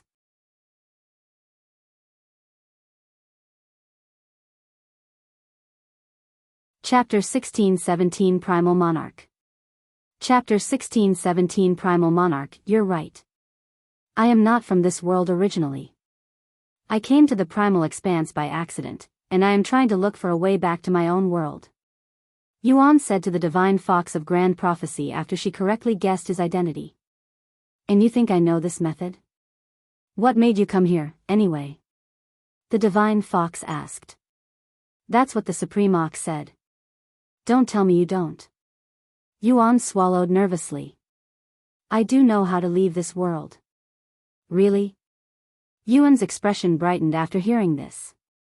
Yes, but I do not have the power to do so. If you want to leave this world, you will need to find someone else. Not this again. Yuan muttered in disbelief. He had already spent a year in the primal expanse, with most of that time devoted to searching for someone who could help him escape this realm. This was now the third time he was being directed to find another individual who might be able to assist him. The repeated dead ends were becoming increasingly frustrating, but there was nothing he could do but continue following these leads. Seeing Yuan's disappointed face, the divine fox elaborated, You probably don't know this, but the primal expanse has a master, one true ruler that governs every primal and predator in existence. Not only does he rule over the entire primal expanse, but he also has the power to connect this world to the other world. If you want to leave this world, you'll need to find him. Who is this individual? Yuan asked. Some call him the one true monarch while others call him the primal monarch or monarch of primals. Primal monarch. Yuan repeated in a mumbling voice. Although this should have been his first time hearing of this individual, Yuan couldn't shake a sense of familiarity, as if he somehow already knew or was connected to them in some way. Where can I find him? Yuan then asked. The divine fox pointed the skewers in her hand at him and said, So, what kind of meat is this? Clearly, she had no intention of answering all of his questions for free. The divine fox pointed the skewers in her hand at him and said, So, what kind of meat is this? Clearly, she had no intention of answering all of his questions for free. There are 3 types of meat used for those meat skewers. They come from animals we call chicken, lamb, and cow. Are animals in your world what we call primals here? She asked. No. Animals don't have spiritual energy. They're essentially powerless primals. I see. Which meat is this? Divine Fox asked as she showed him one of the skewers. That white meat is from chicken. The small, chunky ones are lamb meat. The brown slices are beef, cow meat. Yuan explained. And what are these tiny specks of dust on it? I can tell that's where most of the flavors come from. The divine fox continued to inquire. We call those spices, which are commonly used to give or enhance flavors in our food. Without them, the meat will taste quite bland. I see, how intriguing. The divine fox stared at the meat skewers. I happen to have some spices on me. If you want, I can give you some. Yuan suddenly retrieved several bottles of spices, mainly salt, sugar, garlic, and crushed pepper. Oh. The divine fox's gaze suddenly brightened. Of course, it's not for free. If you want to find the Primal Monarch, it's impossible. He's not an individual you can just seek out. Like me, he will only appear before you if he chooses to do so. If he doesn't want you to find him, you will spend the rest of your life trying. What? Then how am I? The Divine Fox interrupted. Of course, I can help you give you a better chance of finding him. With my divination, I can locate his proximity. Whether or not you will be able to find him is entirely up to your luck and fate. However, for my abilities to work on the Primal Monarch, I will need to use a tremendous amount of chaotic essence, more than what I currently have, so you'll need to supply me with the rest. This is also why I can only give you his proximity, as I lack the power to do anything more. Yuan tossed the spices to the Divine Fox of Grand Prophecy after receiving her answer. So, what would it cost to have you help me find him? Yuan asked the following moment. It'll be severely weakened after using my ability on the Primal Monarch, so it'll cost you more than just some spices or food. The Divine Fox said. I have an annoying neighbor who's always been a pain in my butt and consistently trying to scheme against me. I want you to get rid of them for me, she said. If this individual is so strong that even you cannot get rid of them, what hope do I have? Yuan asked. They're not particularly strong. I would have no issue dealing with someone at their level in ordinary circumstances, but this one has a special background, so I am unable to harm them without putting myself at risk. With that being said, they still have the strength of a perfect chaotic king, way above what you can handle at your current level. Perfect chaotic king, so around divine sovereign, huh? I think I can manage. Yuan said. Huh? You're barely a perfect chaotic adept. There's no way you can defeat someone 3 major realms stronger than yourself. In the first place, I never expected you to do the work, but your little friend here. The Divine Fox of Grand Prophecy's gaze stared at Yingzi as she spoke. Yuan smiled and said, I have my ways. Whatever. I don't care how you deal with that bastard as long as you get rid of him. Once you do that, I'll divine the Primal Monarch's location for you. Also, don't forget about the extra chaotic essence. I need a treasure that will temporarily boost my strength, or it won't work, and coincidentally, that annoying bastard has something like that in his possession. If you find any errors, ads pop up, ads redirect, broken links, non-standard content, etc.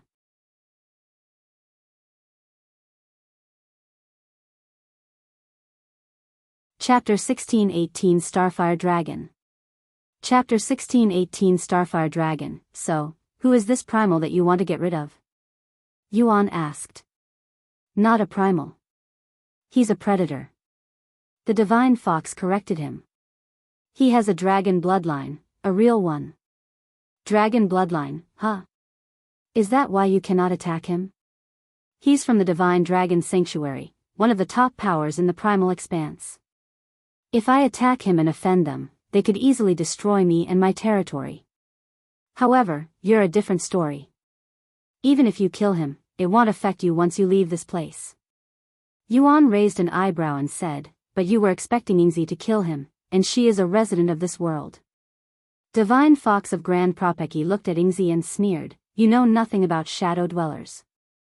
With their ability to hide their presence completely, she can traverse the primal expanse without worry, even with the entire world hunting her. Even if she's completely invisible, it doesn't make it okay to use her like that. Also, I don't have to kill your neighbor, only get rid of him, right? The Divine Fox of Grand Prophecy became silent to ponder. A moment later, she spoke, I would prefer it if you killed him, but if you can't, just make sure he never returns. Sounds good. Then I'll go visit him now. Yuan said. What about me? Yingzi asked. I don't think I'll need your help this time, but you can come with me just in case. Yingzi nodded and decided to follow him, motivated by the opportunity to possibly acquire more meat skewers. Yuan began traveling to the dragon's territory after acquiring more information from the Divine Fox. According to the Divine Fox of Grand Prophecy, Yuan's next target was a Starfire dragon, who resided within the Flaming Peak, a fiery land perpetually engulfed in flames. The Flaming Peak was roughly 10 days away from Mystic Valley, even when traveling at Yingzi's swift pace. As they neared their destination, the temperature soared to extreme levels, reaching intensities that could melt even spirit kings if they ventured too close. If it weren't for my physique, I would probably be a puddle right now, Yuan thought to himself as he tried to cool himself. He looked at Yingzi, who didn't have a single drop of sweat on her, seemingly unaffected by the intense heat. The heat only worsened as they approached the flaming peak. However, despite his situation, Yuan took this opportunity to temper his body. As Yuan bolstered his fire resistance, the oppressive heat began to affect him less. Gradually, he adjusted until the once scorching temperatures felt merely warm, akin to that of lukewarm water. Upon arriving at Flaming Peak, Yuan was met with a fiery spectacle. The place itself was an island featuring a solitary mountain at its center. The entire island was engulfed in flames, and the mountain was an active volcano, further intensifying the blazing landscape. Upon arriving at Flaming Peak, Yuan was met with a fiery spectacle. The place itself was an island featuring a solitary mountain at its center. The entire island was engulfed in flames, and the mountain was an active volcano, further intensifying the blazing landscape. Resting within the volcano, submerged in lava, was a solitary silhouette. Upon closer examination with his divine sense, Yuan discovered it was a handsome young man with short red hair. When the handsome young man sensed Yuan's divine sense probing, his eyes snapped wide open, revealing their striking golden hue. Who dares to spy on this young lord? The Starfire dragon roared as he leaped into the air before staring directly at Yuan's direction. A dragon? The Starfire dragon narrowed his eyes after realizing this. Which clan do you belong to? And what business do you have here in my territory, with a shadow dweller, no less? The Starfire dragon immediately began interrogating Yuan. How dare a lowly Starfire dragon question me? Yuan roared in an arrogant voice. Given that the Primal Expanse was a dog-eat-dog world, Yuan decided that it would be in his best interest to project strength, adopting an overbearing demeanor to show no signs of weakness. Lowly Starfire dragon. The handsome young man trembled in anger and disbelief. While it was true that the Starfire dragon's bloodline wasn't top tier, ranking only in the lower middle in terms of quality and purity, the Starfire dragon had never before been humiliated or looked down upon in such a manner. How dare you! As the Starfire dragon's anger surged, so did its aura, sending powerful ripples across the entire island, causing the flames to dance violently. I don't care who you are or where the fuck you came from, but you will not be leaving here alive today. The Starfire dragon soared toward Yuan like a flaming meteor. Seeing this, Yingzi spoke. Do you want me to suppress him for you? No, it's fine. I can handle this. Yingzi puffed her cheeks at his refusal, seemingly disappointed that she couldn't earn some meat skewers.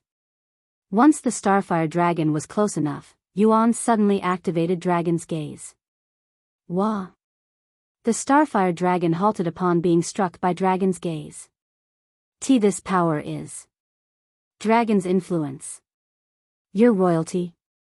The Starfire dragon cried out loud, his anger dissipating instantly after realizing he was baring his fangs against royalty. Even if he had the Divine Dragon Sanctuary's backing, they would not hesitate to disown him if they knew had offended a dragon of a royal bloodline. Why the hell is a royal dragon causing trouble for me, a nobody? Although the Starfire dragon found it weird that he didn't recognize Yuan even though he memorized every member of the royal family, not to mention Yuan's low cultivation base, he was in no position to think properly. Your Highness. This is a misunderstanding. Please tell me why you are here. The Starfire dragon lowered his head and said. Not only do you dare to question me, but you even dare to give me orders? Who do you think you are, huh? Yuan roared, sending chills down the Starfire dragon's spine. This overbearing demeanor. The strength of his dragon's influence. He's definitely royalty, a high-ranking one, at that.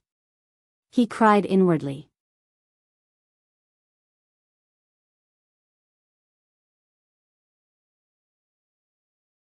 Chapter 1619 Starfire Dragon, 2. Chapter 1619 Starfire Dragon, 2, and my apologies, Your Highness. It wasn't my intention. I was wrong.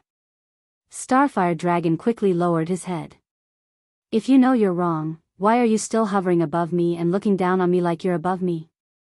Get on your knees. Or are you waiting for me to help you with my authority? A lowly dragon like you? Yuan shouted, increasing the intensity of Dragon's gaze. This fucker is really too overbearing. But there's nothing I can do. The Starfire Dragon cried inwardly before reluctantly descending to the ground and kneeling before Yuan. Ingzi stared at Yuan with slightly widened eyes, clearly surprised by his domineering demeanor. Once the Starfire Dragon was forced to kneel on the ground amidst the flames, Yuan fell silent. He spent the next several moments staring intently at the subdued dragon, his silence serving to further humiliate the proud creature. Eventually, Yuan spoke. So, what are you doing here, on this island that is obviously too small for you? This place may be small, but the yang energy here is very beneficial for me, so I am training here. The Starfire Dragon didn't dare to reveal the truth, that he was actually there to court the divine fox of grand prophecy, fearing that it might make him look weak and pathetic. Moreover, he was afraid that Yuan might take an interest in the divine fox of grand prophecy and steal her away from him. However, Yuan suddenly trembled, his face filled with anger. Why, Your Highness? The Starfire Dragon had a bad feeling after seeing this. Do you think I am stupid? That I am easily fooled? How dare you, a lowly dragon, mock me? Yuan roared, his body surging with immense killing intent. The Starfire Dragon was left in utter shock and fear after sensing Yuan's immense killing intent, which manifested as a red miasma enveloping the entire island. Even Ingzi, who had encountered countless bloodthirsty primals and predators throughout her life, was taken aback by the intensity of Yuan's killing intent. Despite her extensive experience with formidable beings, she had never felt anything as overwhelming as the aura Yuan now emitted. I will give you one last chance to tell me what you are doing on this island. Yuan roared. I am truly sorry, Your Highness. Training here was just an excuse. I am actually here for the divine fox of grand prophecy, whose territory is close by. I have been trying to court her for many years now, and living close to her makes it more convenient. If you don't provide me a good reason why you lied to me the first time, I'll ensure you experience a fate worse than death. Yuan said. I truly don't know why I lied to you, Your Highness. Please forgive me. No, that's not good enough. Yuan shook his head with a profound glint in his eyes. But I'll give you a chance to redeem yourself. Anything. Let's have a spar. If you can defeat me within half an hour, I will pretend you never lied. However, if I win, you will leave this place and never approach the divine fox of grand prophecy. The Starfire Dragon couldn't believe his ears. He wants to spar with me? As far as I can tell, he's only at perfect chaotic adept.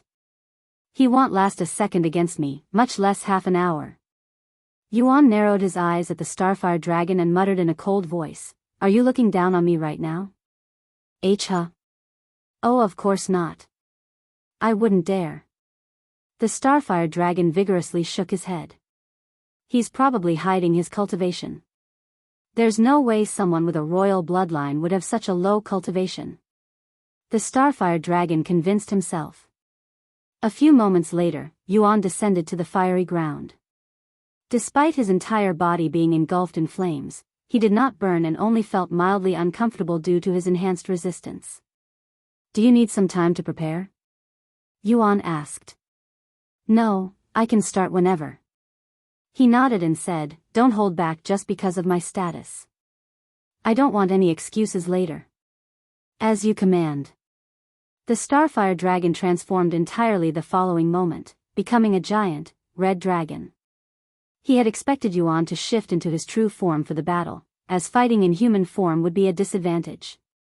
So, when Yuan remained in his human guise, he couldn't help but ask, You're going to fight me in that appearance?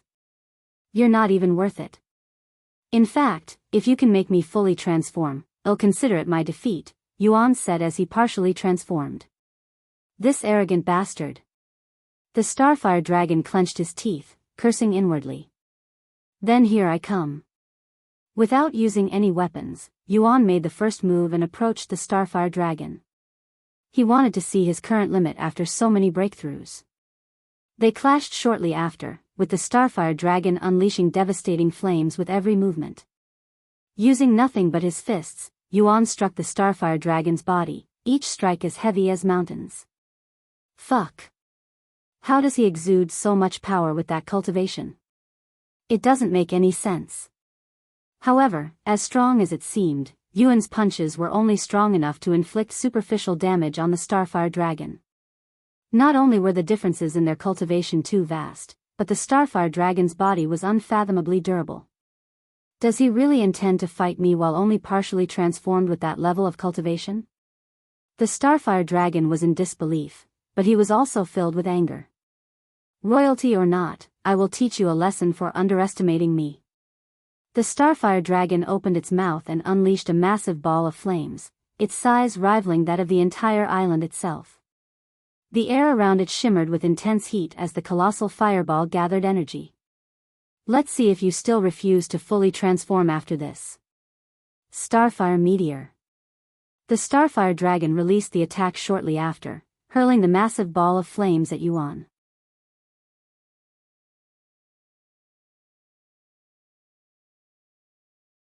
Chapter 1620 Starfire Dragon, 3.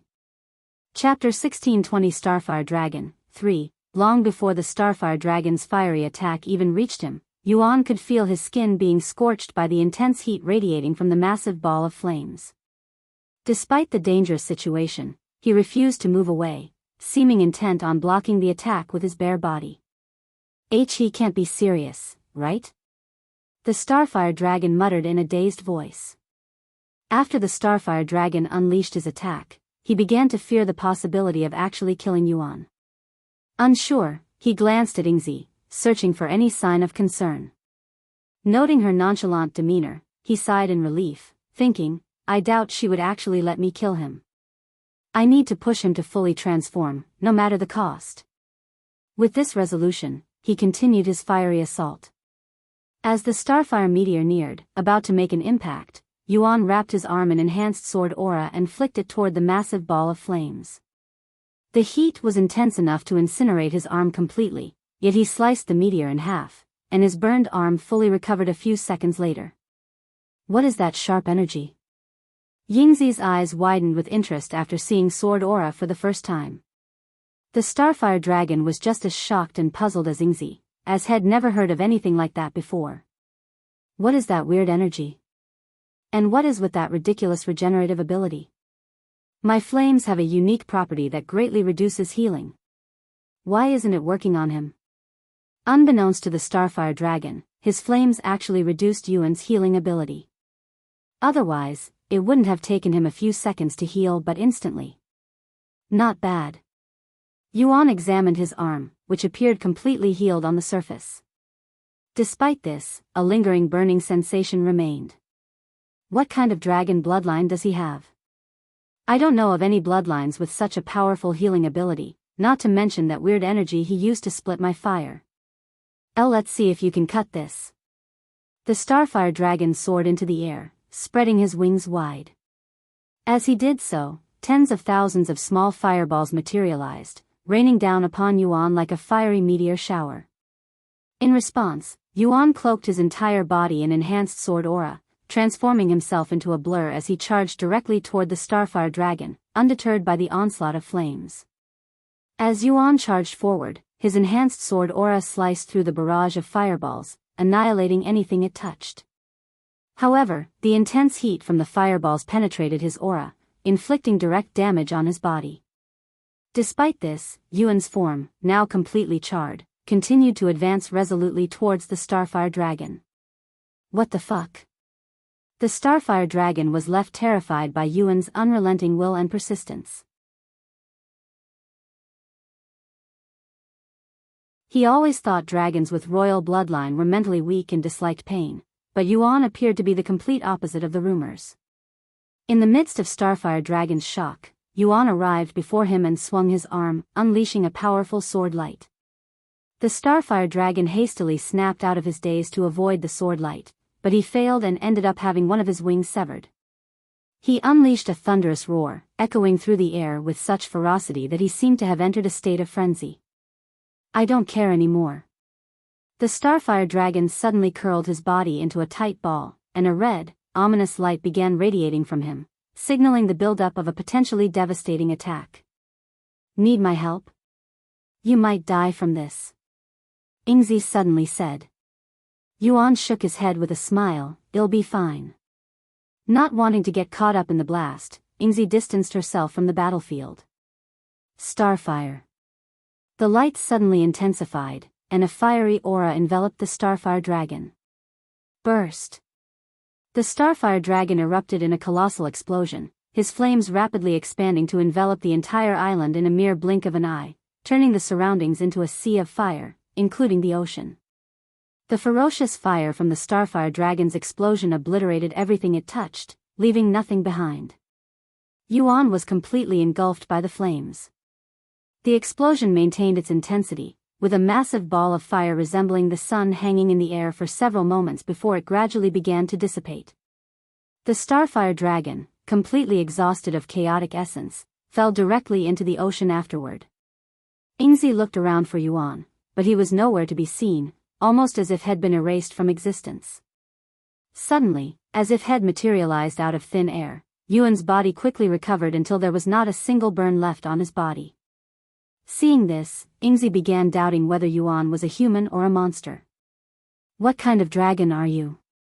Starfire dragon muttered in a low voice as he stared at Yuan with a defeated look on his face.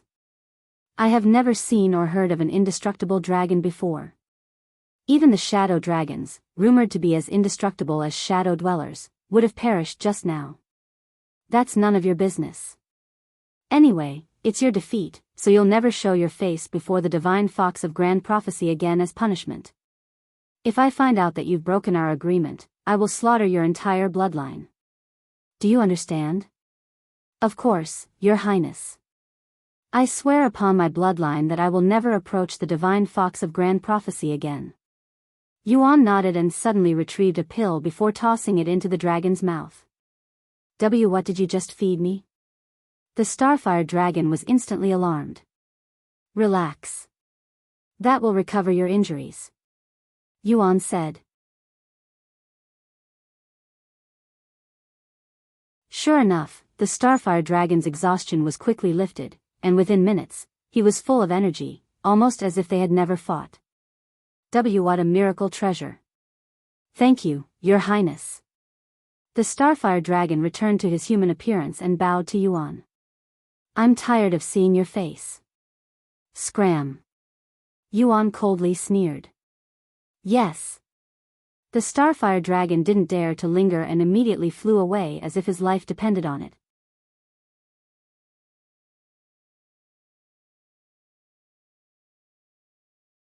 Chapter 1621 Ranked Territories.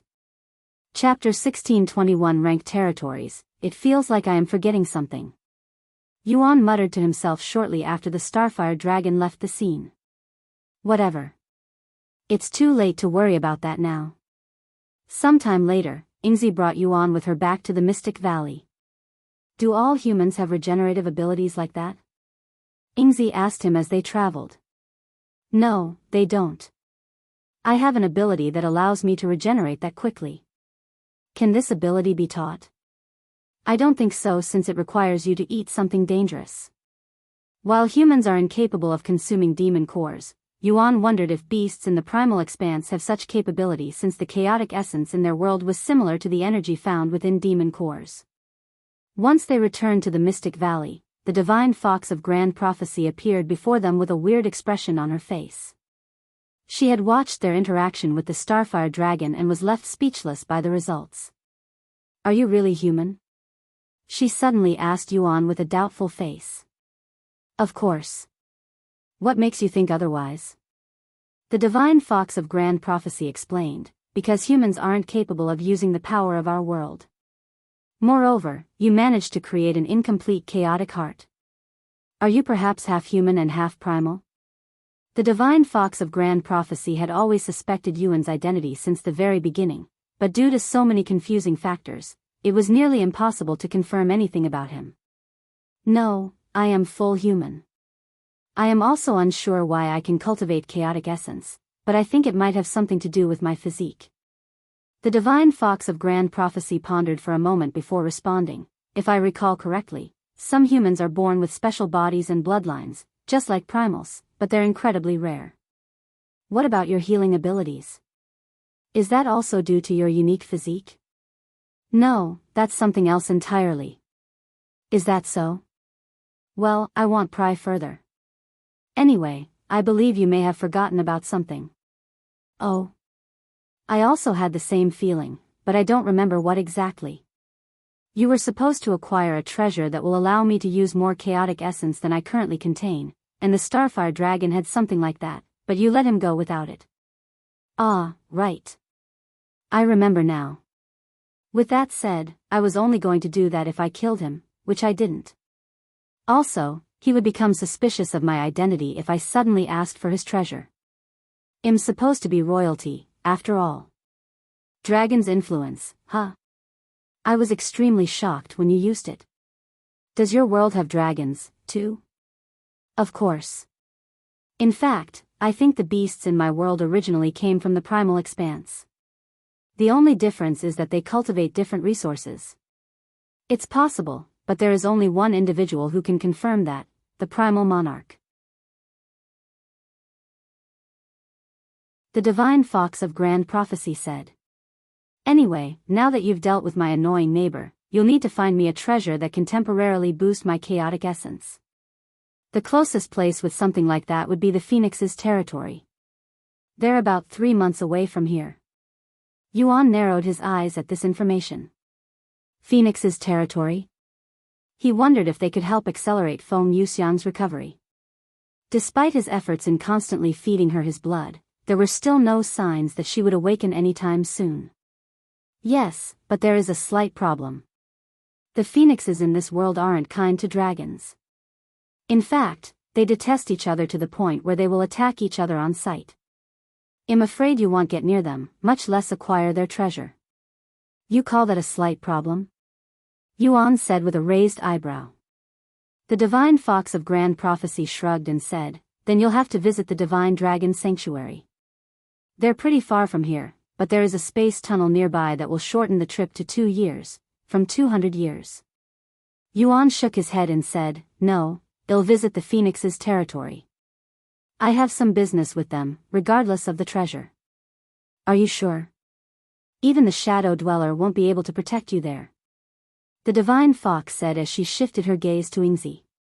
While Yingzi was undoubtedly powerful, she was not among the most powerful beings in the Primal Expanse. As a matter of fact, she was far from it. Yuan looked at Yingzi and asked her, I never asked you, but how strong are you?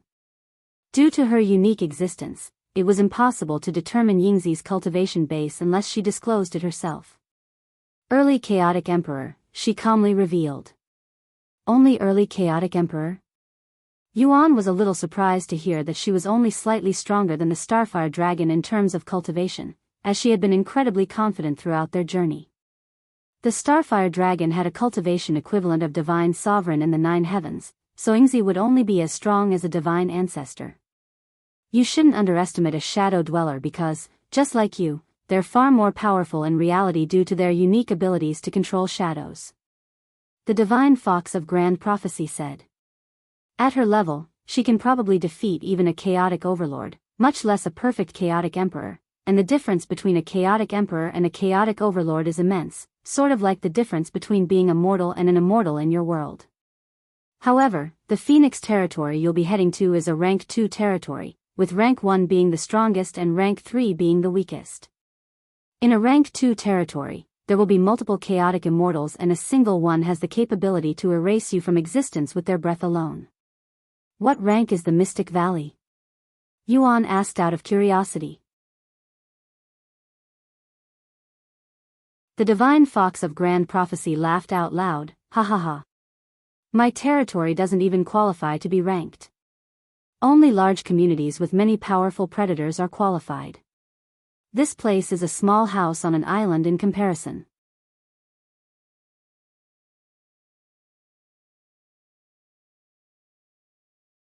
Chapter 1622 Feng Yuxiang Spatial Ring. Chapter 1622 Feng Yuxiang Spatial Ring. In order for a territory to be ranked, it must first have a community with at least 100 predators. Once that requirement was fulfilled, the overall prowess of that territory determined the rank of the territory. The Phoenix territory that Yuan planned on going to was a rank 2 territory, with over 10 chaotic immortals, each as strong as a bronze immortal, at the very least. Even though the divine fox of grand prophecy warned him of the dangers and the phoenix's hatred toward dragons, Yuan had to go there not just to find the primal monarch but also for Feng Yuxiang. If you're resolute on going to the phoenix's territory, I won't stop you. The divine fox of grand prophecy pointed in a certain direction and continued, if you go straight, you'll arrive at your destination in about 3 months, and I have already taken into consideration the shadow dweller's speed. Thank you. I'll return once I acquire the treasure. Don't forget this time, and it's called the true Ember. I won't. Yuan smiled. Yuan and Yingzi left the Mystic Valley and began their journey to the Phoenix's territory shortly after. Yingzi, I don't expect you to protect me inside the Phoenix's territory. If you sense danger, just run. However, Yingzi said, while I won't be able to defeat the Phoenixes, I can ensure you keep your life, at the very least, but it'll cost you. Of course. He nodded. While they traveled, Yuan pondered how he should communicate with the Phoenixes once they arrived. According to the Divine Fox, they will attack dragons on sight, so I probably won't be able to have a proper conversation with them. I should try to acquire their attention as soon as possible, but how can I achieve that? Yuan pondered whether it would be a good idea to reveal Feng Yuxiang's egg to them. No, I can't do that until I am certain they won't attack me. I cannot risk it, especially when Feng is in that condition. Should I just use Immortal Monarch's dominion on them? That will definitely get their attention, but there's a chance it might not work on them, and there's a good chance it might anger them even further. Unable to think of anything, Yuan asked Xiaohua and Yuning for advice. Sorry, but I can't think of anything. Yuning sighed. Brother Yuan, why don't you look inside that dumb pigeon spatial ring and see if there's anything useful in there? Xiaohua suddenly suggested. Feng Yuxiang had left behind her spatial ring when she entered her slumber. Normally, one wouldn't be able to access another person's spatial ring while the owner was still alive, but Feng Yuxiang was Yuan's servant and had previously granted him permission to use it.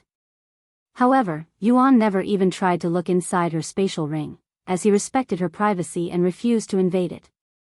I guess I have no choice. I'll apologize to her later.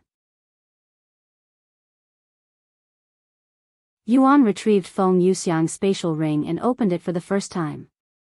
Yuan's eyes widened with shock after seeing the treasures inside. Had always known that Feng Yuxiang had a large collection of rare treasures because of her store in the lower heavens, but had vastly underestimated her wealth.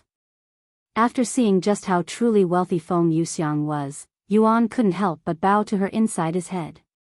Not only did Feng Yuxiang's spatial ring have a larger storage space than his own dragon spatial ring, but there were all sorts of treasures that could only be found in the upper heavens. What shed shone in her store at the lower heavens barely scratched the surface of her vast collection.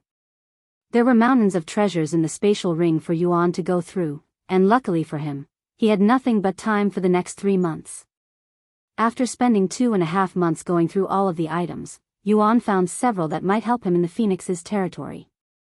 Burning Phoenix Pill, Tier 7, Purity, 94%, Effects, permanently increases fire resistance and grants the power of a phoenix for 9 sunrises. Ancient Phoenix Robes, Grade, Mythic, Quality, Peak, Description, an ancient robe, once worn by the most noble of phoenixes, symbolizing their supreme status and power.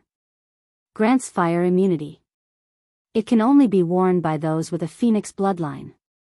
Warning, those without a phoenix bloodline will be punished with Phoenix's wrath if they try to wear this item. Primordial Phoenix Blood Essence, Effects. Description, the blood essence of a primordial phoenix. When Yuan saw the primordial phoenix blood essence, it reminded him of the dragon ancestor's blood essence, and knowing how valuable it was, he didn't dare to use it without Feng Yuxiang's permission. However, it made him wonder how Feng Yuxiang acquired such a precious treasure in the first place. Phoenix's wrath, how bad could it be? After taking some time to mentally prepare himself, Yuan asked Yingzi to stop traveling temporarily. "Give me a moment to try something out," he said to her before gaining some distance from her. Once he felt there was enough distance between them, Yuan retrieved the ancient phoenix robes and wore it on him. Ding! Phoenix's wrath, effects, inflicts immense pain upon the targeted. Yuan's body suddenly became engulfed in flames that were several times stronger than the Starfire dragon's most powerful attack, enveloping him in a blazing aura of unprecedented pain. Yet, despite the immense pain and being enveloped in flames far more intense than those of the Starfire dragon, Yuan's body resisted immediate disintegration, and only his skin was burnt away. The purpose of Phoenix's wrath was to inflict pain so excruciating that death would seem a preferable alternative. Yuan attempted to withstand the pain, but even with his exceptional physique and high pain tolerance, he could only bear it for a few seconds. Upon removing the ancient phoenix robes, the flames of Phoenix's wrath dissipated, yet the agonizing pain lingered in his body for a little longer, enough to nearly make him lose consciousness.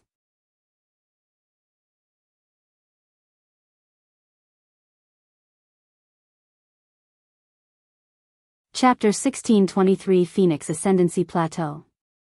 Chapter 1623 Phoenix Ascendancy Plateau. Fuck, that was fucking painful. Yuan cursed out loud after taking off the ancient phoenix robes. Had worn it out of curiosity and expected some pain, but he never anticipated it to be that painful. Even though it increased my fire resistance by an entire stage after wearing it for a few seconds, I don't want to experience that level of pain again. It's not worth it. Yuan quickly put the ancient phoenix robes back into Feng Yuxiang's spatial ring before retrieving another treasure. I need to mask my dragon scent first and foremost since I cannot undo my transformation, or everyone will know that I am a human. The item he retrieved was a small red pouch. Phoenix powder, description, made from phoenix feathers. It has incredible healing properties and produces the scent of a phoenix when mixed with water. This is exactly what I am looking for. Since it's only made from feathers, I doubt it's too valuable to use. Yuan smiled at this find. Sometime later, Yuan filled a bottle with water and added the phoenix powder to it, creating a light red liquid that resembled blood diluted in water. The mixture emitted a unique scent that tingled his nose with each whiff. "Yingzi, does this smell like a phoenix to you?" Yuan asked her. Yingzi took a deep breath and pondered for a moment before responding. "It's similar, but it's a little weak. I don't think it'll be able to mask your dragon scent either." "Is that so?" Upon hearing Yingzi's criticism, Yuan added more phoenix powder to the liquid, intensifying the smell. "That should be good enough," Yingzi said after taking another deep breath. "Okay." Yuan proceeded to rub the liquid all over his body until Yingzi could no longer smell the scent of dragons on him. Not only did the liquid mask his dragon scent and make him smell like a phoenix, but he could also feel his body becoming more energetic. "I should save the burning phoenix pill for when I really need it since it only lasts for 9 days. Now that Yuan had found a way to mask his dragon scent, he needed to make his identity more convincing, a challenging task given that he wasn't originally from their world, and crafting a believable persona required careful attention to the cultural and social nuances of this new environment. "Can you tell me what you know about phoenixes in the Primal Expanse?" Yuan asked Yingzi as they continued their journey. Yingzi had to really think about it since she hadn't had much interaction with phoenixes, given their rarity. "I'm not too familiar with them, but from what I've heard, they're all incredibly selfish and unreasonably prideful creatures. They're arrogant, have bad tempers, and are generally unpleasant to be around if you're not a fellow phoenix." Yingzi's description of phoenixes left Yuan speechless, but he didn't doubt it. A week later, Yuan had to reapply the liquid on his body to maintain his phoenix scent. As they approached the phoenix's territory, Yingzi suddenly warned Yuan, "A phoenix is coming." Moments later, a large, fiery phoenix could be seen soaring in their direction. This phoenix stopped once it was before Yuan. "Divine Emperor, huh?" A little weaker than I was expecting, but this is good for us. Yuan quickly gauged the phoenix's strength. I don't recognize you. Which bloodline do you belong to? And what are you trying to achieve in our Phoenix Ascendancy Plateau? The phoenix asked him. I am from the ancient Phoenix bloodline, Yuan said, using Feng Yuxiang's bloodline as his own. Ancient Phoenix? The phoenix exclaimed in a shocked voice after hearing this. That's impossible. There are very few ancient phoenixes in the Primal Expanse, and I know all of them. How come I don't recognize you? Can't you tell by my cultivation that I was only recently born? Yuan shook his head in a disappointed manner. Indeed, you do smell a little young. Who are your parents, if you don't mind me asking? Yuan frowned and responded in an irritated tone, I do mind. Who the hell are you to question me? I may be young, but I still have the ancient Phoenix bloodline. Watch your manners. He deduced that the ancient Phoenix bloodline likely held a high standing among the Phoenix clans, so he decided to embrace this identity and play along. The phoenix trembled after hearing Yuan and quickly said, my apologies. Forget it. Anyway, let's talk about my reason for being here.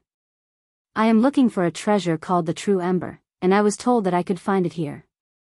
The True Ember?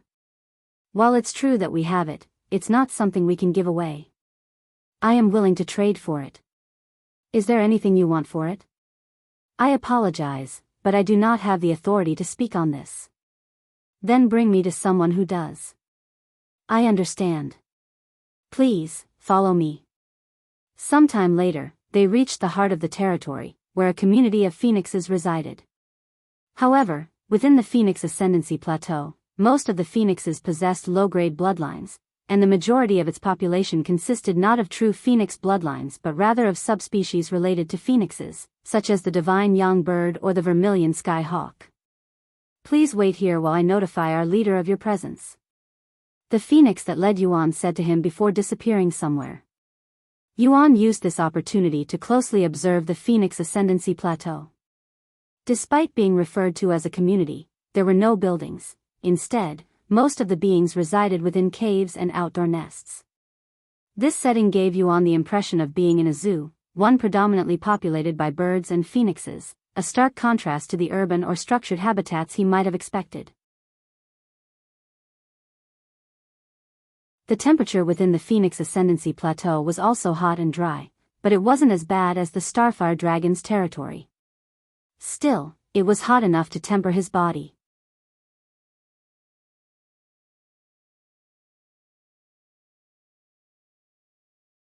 Chapter 1624 Phoenix Ascendancy Plateau, 2.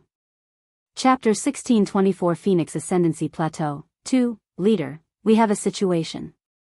The phoenix that met with Yuan bowed before a handsome young man. This young man's hair blazed red with strands of bright orange, mirroring the fiery aura he carried about him. Clad in a robe of red and gold, the colors of flame and royalty, he exuded the powerful presence of a golden immortal, attracting attention and awe from those around him. Is this about the guest you brought back? The young man asked.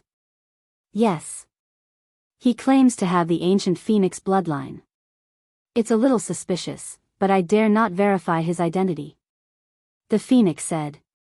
Even if there was a 99% chance that Yuan might be a fake, they couldn't risk offending an ancient phoenix. He is also traveling with a shadow dweller. A phoenix and a shadow dweller traveling together? What an odd pair. A young lady with features reminiscent of the young man sat beside him, her expression marked by curiosity.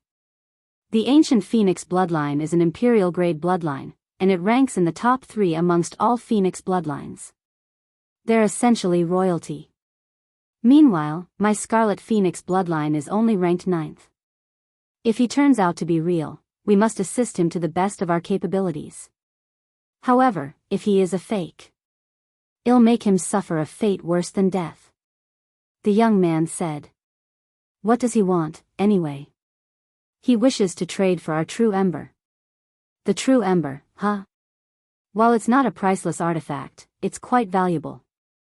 If he's an ancient phoenix, he is likely to have come from the rank 1 phoenix territory, Eternal Phoenix Domain, and they have plenty of artifacts that surpass our true Ember, so why would he come all the way here? Forget it. There's no point guessing their motives. Bring them to me, and I'll ask them myself. Yes. The phoenix departed the next moment, returning to Yuan and Ningzi. Nobody is dumb or bold enough to imitate an ancient phoenix, right? The young lady suddenly muttered out loud. The young man sighed. The primal expanse is immense beyond comprehension. There are bound to be some fearless individuals out there. Sometime later, the phoenix returned to Yuan's side. Esteemed guest, our leader would like to meet you. Please, follow me. The phoenix led Yuan and Ningzi to the summit of the tallest mountain within the territory. Upon reaching the peak, Yuan was greeted by a surprisingly familiar sight. A pagoda stood prominently on the mountaintop. So they do have buildings in this world. I guess they're just incredibly rare. Yuan thought to himself. However, the pagoda was striking in its simplicity, almost to a fault. It appeared that the builder, while earnest in their efforts, had clearly lacked experience and imagination in its design, resulting in a structure that was functional but unadorned and stark. It was almost as if the builder had to work on it with nothing but a brief explanation of its outer appearance.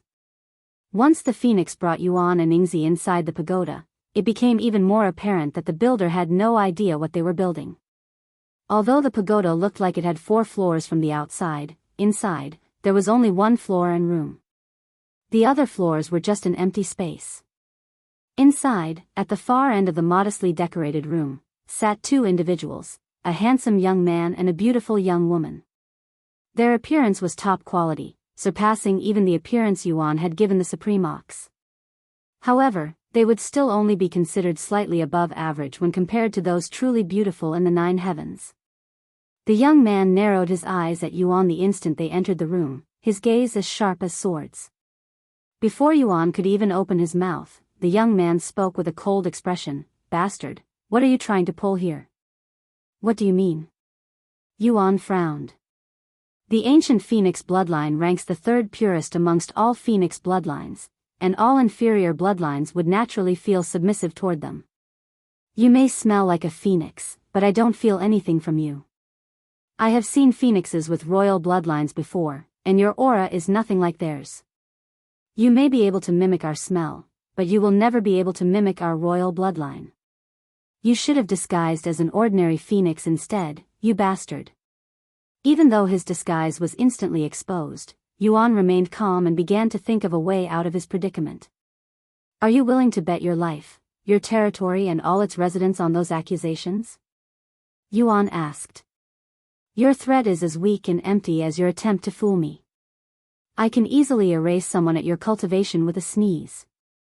As for the Shadow Dweller, even if she has the ability to wipe us out, the Eternal Phoenix Domain will avenge us.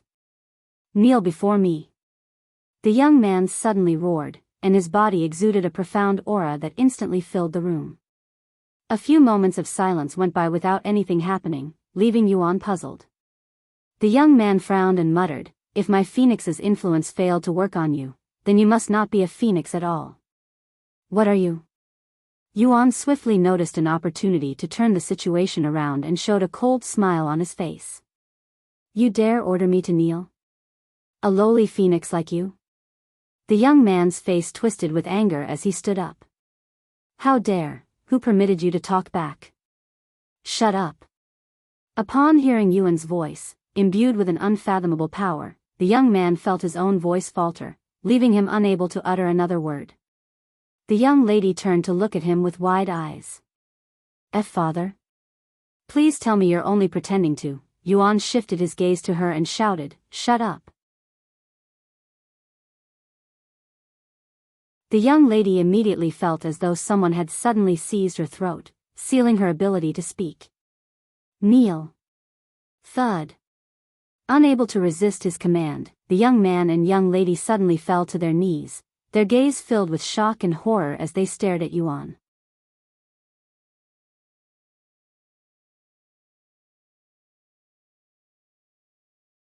Chapter 1625 True Ember. Chapter 1625 True Ember. This power. Phoenix's influence? Impossible. He should be a fake. Why does he wield such power? The young man exclaimed inwardly as his entire being was forced to obey Yuan's commands. He was a genuine ancient phoenix. We're screwed. Our entire territory is screwed. The young lady cried inwardly. Due to her lower cultivation, the immortal monarch's dominion was even more potent on her. As for the young man who was as strong as a golden immortal, even he was powerless before the immortal monarch's dominion. The last time Yuan used immortal monarch's dominion on an immortal level entity, it could only affect them for a few seconds. However, he was still only a spirit king back then. After his breakthrough, Yuan's control and prowess of immortal monarch's dominion reached unprecedented levels. Moreover, he had been strengthening his soul strength non-stop for the past year during his travel around the Primal Expanse.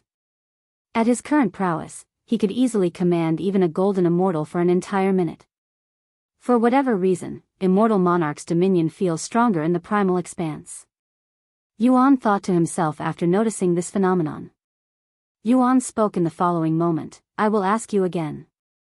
Are you willing to bet your life and your territory on your claims? Yuan released immortal monarch's dominion on the young man so he could speak. However, the young man didn't respond. Seeing this, Yuan turned his focus to the young lady next to the young man and spoke in a commanding tone. Who gave you the permission to breathe?